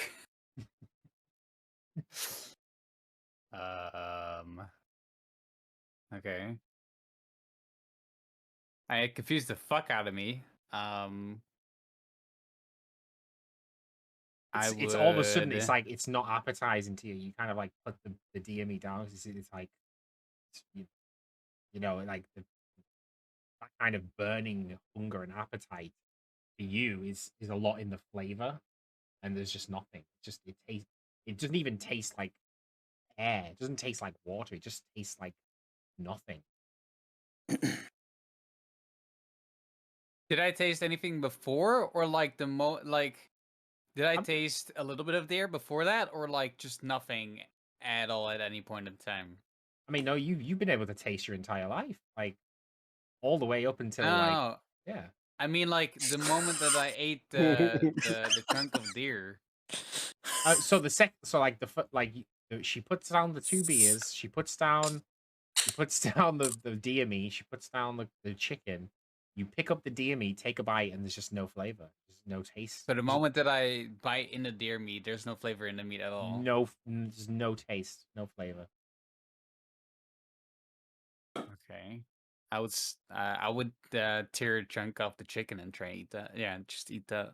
All right, you kind of rip off like the leg from the chicken. It's big, juicy chicken. You take a bite. You're pretty much like going to like suck the chicken from the bone. You put it in your mouth, and the second it touches your lips, there's just no taste. Just doesn't taste like anything. What the fuck is this? Hey, Finley. Here, take a bite of this chicken. Finley literally almost leaps. Yeah. He like leaps on the table, like he's like, because you're on the other side of the table. He's gone. I go to grab the piece of chicken, but don't really grab the bone. I just grab like a handful of meat, and just start stuffing it in my face. Only the piece that I handed to you, not off my plate. It's too late. Yeah, it's the too thing late. that you handed. He grabbed No! I would have fucking bit his arm off if he tried. I'm just giving thumbs up. I'm like, it's fucking delicious, guys. Like honestly, it touches Fenley's lips, and like he's taken back to his mom's cooking, like his old mama's fucking fresh roast chicken. It tastes so divine, like it's tender, and it just tastes so delicious. Oh yeah. Honestly, Fenley just feels almost rejuvenated. Is there nothing wrong with the chicken? No, it's fucking great. What's wrong with you? What's wrong? Does it not taste good? I don't know. It doesn't taste like anything. Oh. Darian like takes another bite, confused, because he like takes a bit from like the bit near where Fenley ate. Like maybe it was just a bit. Touches his lips, no flavor, no taste at all, just bland, just nothing. I mean, do you not want it? I think the deer is cursed. While all this is poisoned it. While all this is going on, the waitress, the server, she like seen that Ko like pushed the thing away, and like her eyebrows ruffle, and she like looks concerned. And then she's like, you need something else? And I think at this point, my face is now like on the table. Like I've just like slumped down with the face on the table, like been daydreaming about all of these yummy bananas. I'm just like, fruit, please. She Did you poison me? I'm just giving thumbs up, like it's fucking great. Well done. I can't taste anything after I touched the deer. Did you? What is this? she's like she starts like shaking a little bit and backing away. And like I'll take lettuce. the tavern just kind of goes deadly quiet. And then I'll take a cabbage. and then you see this dwarf. Just not tomatoes. This dwarf that looks like he's fucking seeing some shit. He stands up from a table like a few tables away from you and goes, "The problem here is there, laddie." Yeah, I'm really hungry. I don't hear any of this. I'm just eating the stuff that's within arm's reach now. Since no one else is eating it. I can't taste shit after I touch this deer meat. The dwarf walks up to you and he pulls out his great axe, which is almost comedic. Almost comedic for a dwarf. I don't even try to start shit. He pulls out his great axe and he's like, "You be careful how you're talking to us here." And he walks up to the table. His head pretty much only just comes over the table. And the axe is like twice the size of him. He reaches up and then grabs the deer meat, takes like a big chunk out of it, and goes, "It's fucking delicious to me, you cunt." And then just walks off with your deer meat. So hungry. With my deer meat? Yeah, he's gone. Is he coming back? I would stop him. I'd say, He's not how taking far my meat. How far had I gotten through the chicken that Darian wasn't really paying attention to? Like, would I also What be do you concerned mean? about? Would I also be concerned about the loss of food? Wait, what do you mean? Are you chugging down my plate of food? While you're conversing with other people, I just imagine me pulling pieces when you're not looking off the one side. It's like you can't. It's not visible. There's nothing over here. Besides when I turn around and see that the whole piece of one side of the chicken is missing. Until you spin it and you're like, what the fuck? It's so cursed. For a Cursed. grilled mushroom. Mushroom. So this dwarf's like walking away with your deer meat right now, Darian. Well, no, because I would stop him from literally taking the entire piece. All right, so he puts his hand up onto the table, and his hand he's got fucking huge hands, like huge dwarf hands. Grabs the piece of meat. Are you grabbing the meat? Are you like putting your claws into the meat, or what are you doing? But like he hasn't tasted it yet. So like if you've stopped him at this point, he hasn't tasted it. Well, I mean, if after he's tasted it, sure, I don't give a fuck. Okay, so but he's not gonna grab my entire piece. Well, it's a fucking huge piece of deer meat. Like he can't. Right, exactly. He can't. He's not got a knife and fork, and he's gonna cut a little piece off for you. He's fucking. It'd be funny though. No, I don't give a fuck. He can take a bite, and he's already taking a bite as it's laying on my plate. I don't give a fuck. Dude, about his that. head He doesn't can't even. Just grab it. His head barely comes off over the fucking. He's a dwarf, dude. His head barely comes over the table. Yeah. I am gonna freeze whenever this happens. Like look and ask, like I'm gonna ask and just like go back into my childhood and ask him a question my mother used to ask me, and it's, are we making good decisions right now? As he's taking meat away from a wolfkin. So as you say that, he's took a bite out and he's chewing on this deer meat. Like, tastes fucking fine. Raw. Yeah, he doesn't give a fuck. He's like, tastes fucking fine. I like like chewing on it, and he's still got the meat in his hand at this point. He points at the girl and he goes, "You mind who you're talking to, laddie? You know who that is?" Points at the bar woman. Kiwis are like the turtle of fruit. Just gonna pat Joe. Shh, shh, shh, shh. Okay. It's okay. We'll find you something. Who is that? Why should we be concerned? She's very sweet.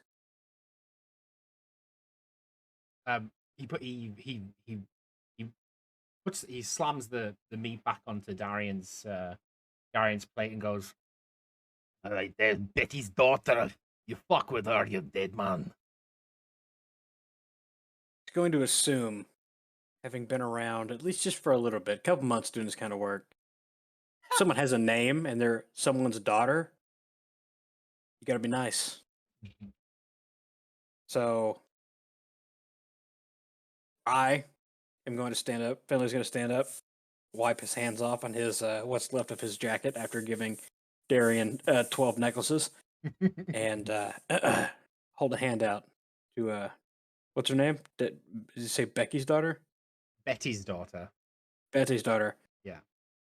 And say, I'm so sorry. I apologize. We've been stuck out in this storm. I'm sure you imagine the day that we've had. The entire town's had. We didn't mean to come off rude. I believe my friend here is just sick. Went to Darian. He can't taste anything, and everything tastes just fine. He might need to be quarantined, but we'll approach that later. Oh my fucking god! My name is Finian. You have corona. Finian. Are you, Grandma? She skittishly is smalling herself. But then you see her eyes sharp as nails dart over to Darian, and she goes, "I'm Marion Burke," and then she shakes Fenley's hand and says, "Your friend should mind his words. Accusing someone of a curse is quite a crime." Oh, I believe he was just speaking in hyperbole. He didn't mean that. You didn't mean that, right? Look at Darian. I curse my endless hunger. She looks to Darian and says, "Good wolf. I don't know any poison which can take away one's taste, but I know of many curses which can." And then she turns away and walks back to the kitchen. Tell you what, Darian, just eat it. It'll probably pass. Give it like 2 weeks. You'll be good. But you should eat. The thought of not tasting his food for 2 weeks absolutely enrages Darian. It's is what Ko told me. He was muttering earlier. The translation. He said that, not me. I'm just when I see him get angry, I'm like, nah, it wasn't me. I didn't say that. It wasn't my idea. Kiwis, coconut, and banana too. Marion all things I'd like to chew.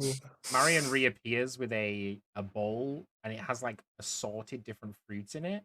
There are bananas in there, as well as some mango looking things and pineapples, and it does seem like the forest around here must have some form of abundance of fruits. So she comes back with this little bowl of fruits, and thank God. And yeah, the second you see the banana, I don't even think you I immediately eat the bananas. Snapping turtle. The save is to crush up the others before eating them, but the bananas are no dice. They're in immediately. But I would like to pound as close to puree as possible. Yeah, so as you're pretty much deep throating these bananas, your claws are in the bowl, just kneading away at these other fruits very efficiently. If I could do mage hand, one of them would just be stuffing bananas in my face, while my others are just and then as soon as they're as close to mush as possible, I just entirely just the whole bowl of mixed fruit all together. As disgusting as I was eating food, That is much more disturbing. Just sort of like turn my back a little bit to what's going on. I'll just start eating the well, she came back with fruit, right? I mean, Ko's pretty much mushed this fruit up by this point. I'm sorry. Right, but like the woman. Yeah, she came back with some fruit. Okay. Well, Darian would be like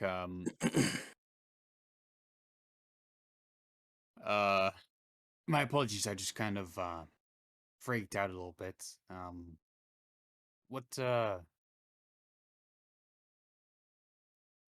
What curses have you heard of that would do this to me? She looks a little bit confused, and she's like,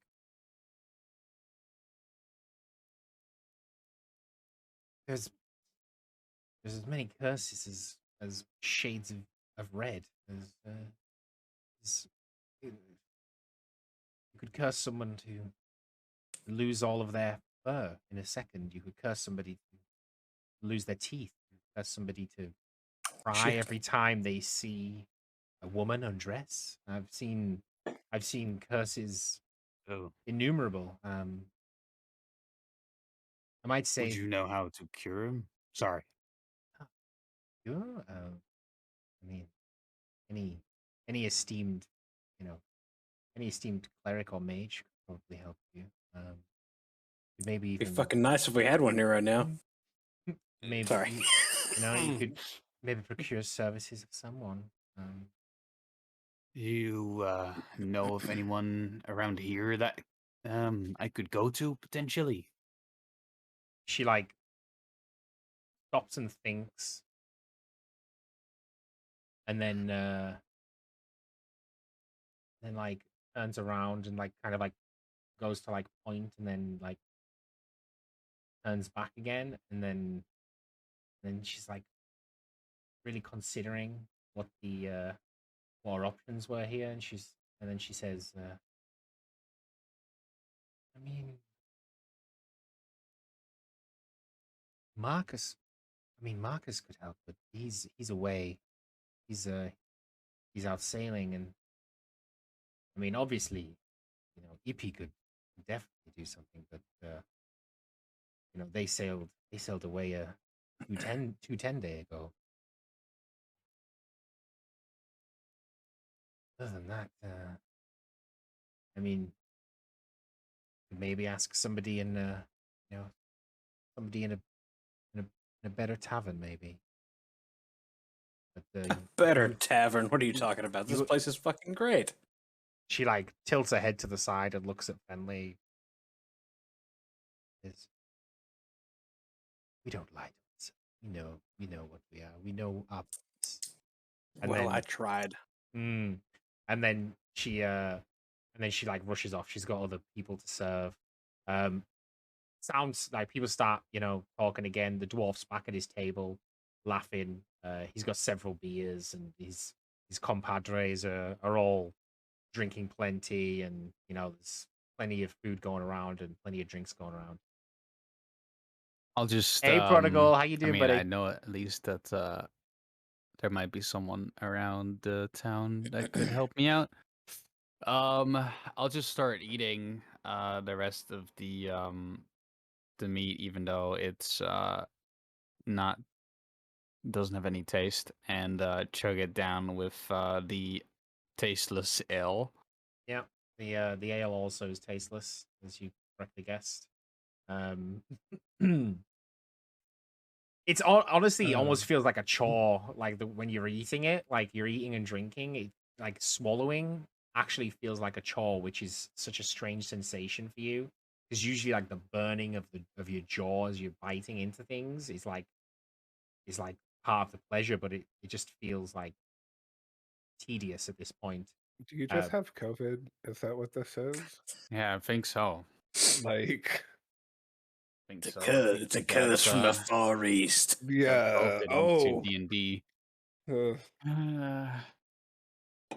escapism.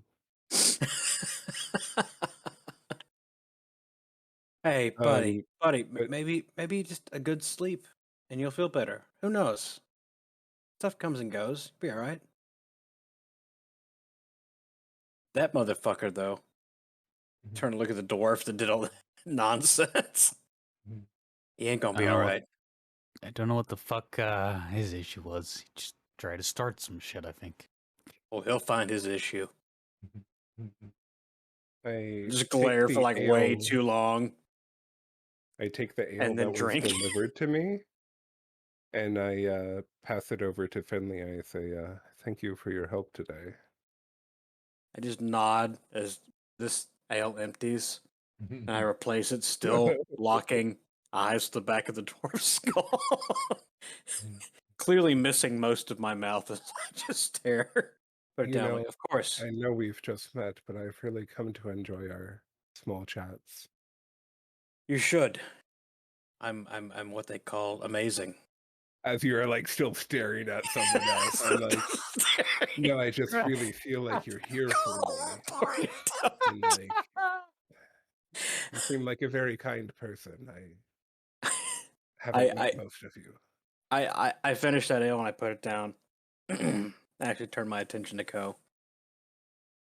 Of course. I would never leave someone to get trapped underneath a building. It's disgusting. I will admit, I used you to get further into that building. You protected me without your knowledge. Even then, you helped me when I was also disgusting. We're gonna do our best to. We're gonna do our best to forget about that. Yeah, I would like to put that behind us all. Already gone. You still Excellent. smell. Now, if so you run bad. your line of credit for more alcohol, we can forget it quicker.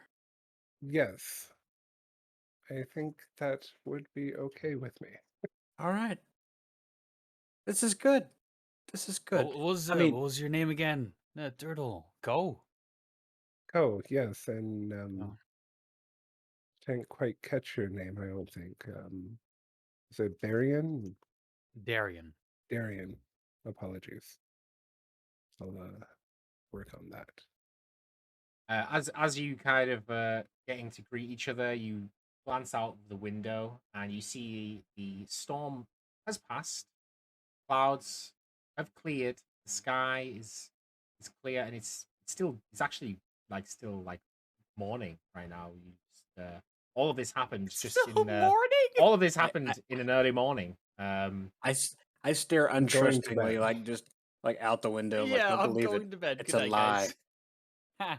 guys. And just as quick as it cleared up, thunder and lightning starts again, and for fuck's sakes, man! I told you. I told you. I know the sea and the sea surrounding area. Can I do 1 second? I'm gonna do second wind. Sorry. Which gives me a 1d10 plus 1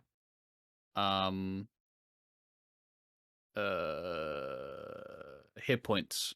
Okay. Back. Did that count as a short rest? Not yet, no. No. Okay. And then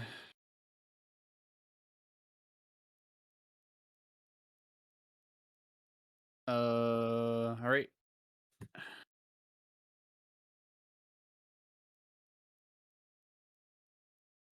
Bentley's doing fucking great. He's still riding high. Oh yeah. Yeah, basically, I guess I would be kind of pulling some cloth out of my bag and just wrapping my leg. Okay. All right, so yeah, you start bandaging your leg. In fact, like, I imagine what you actually do is the bandages on your leg at the minute are bloody.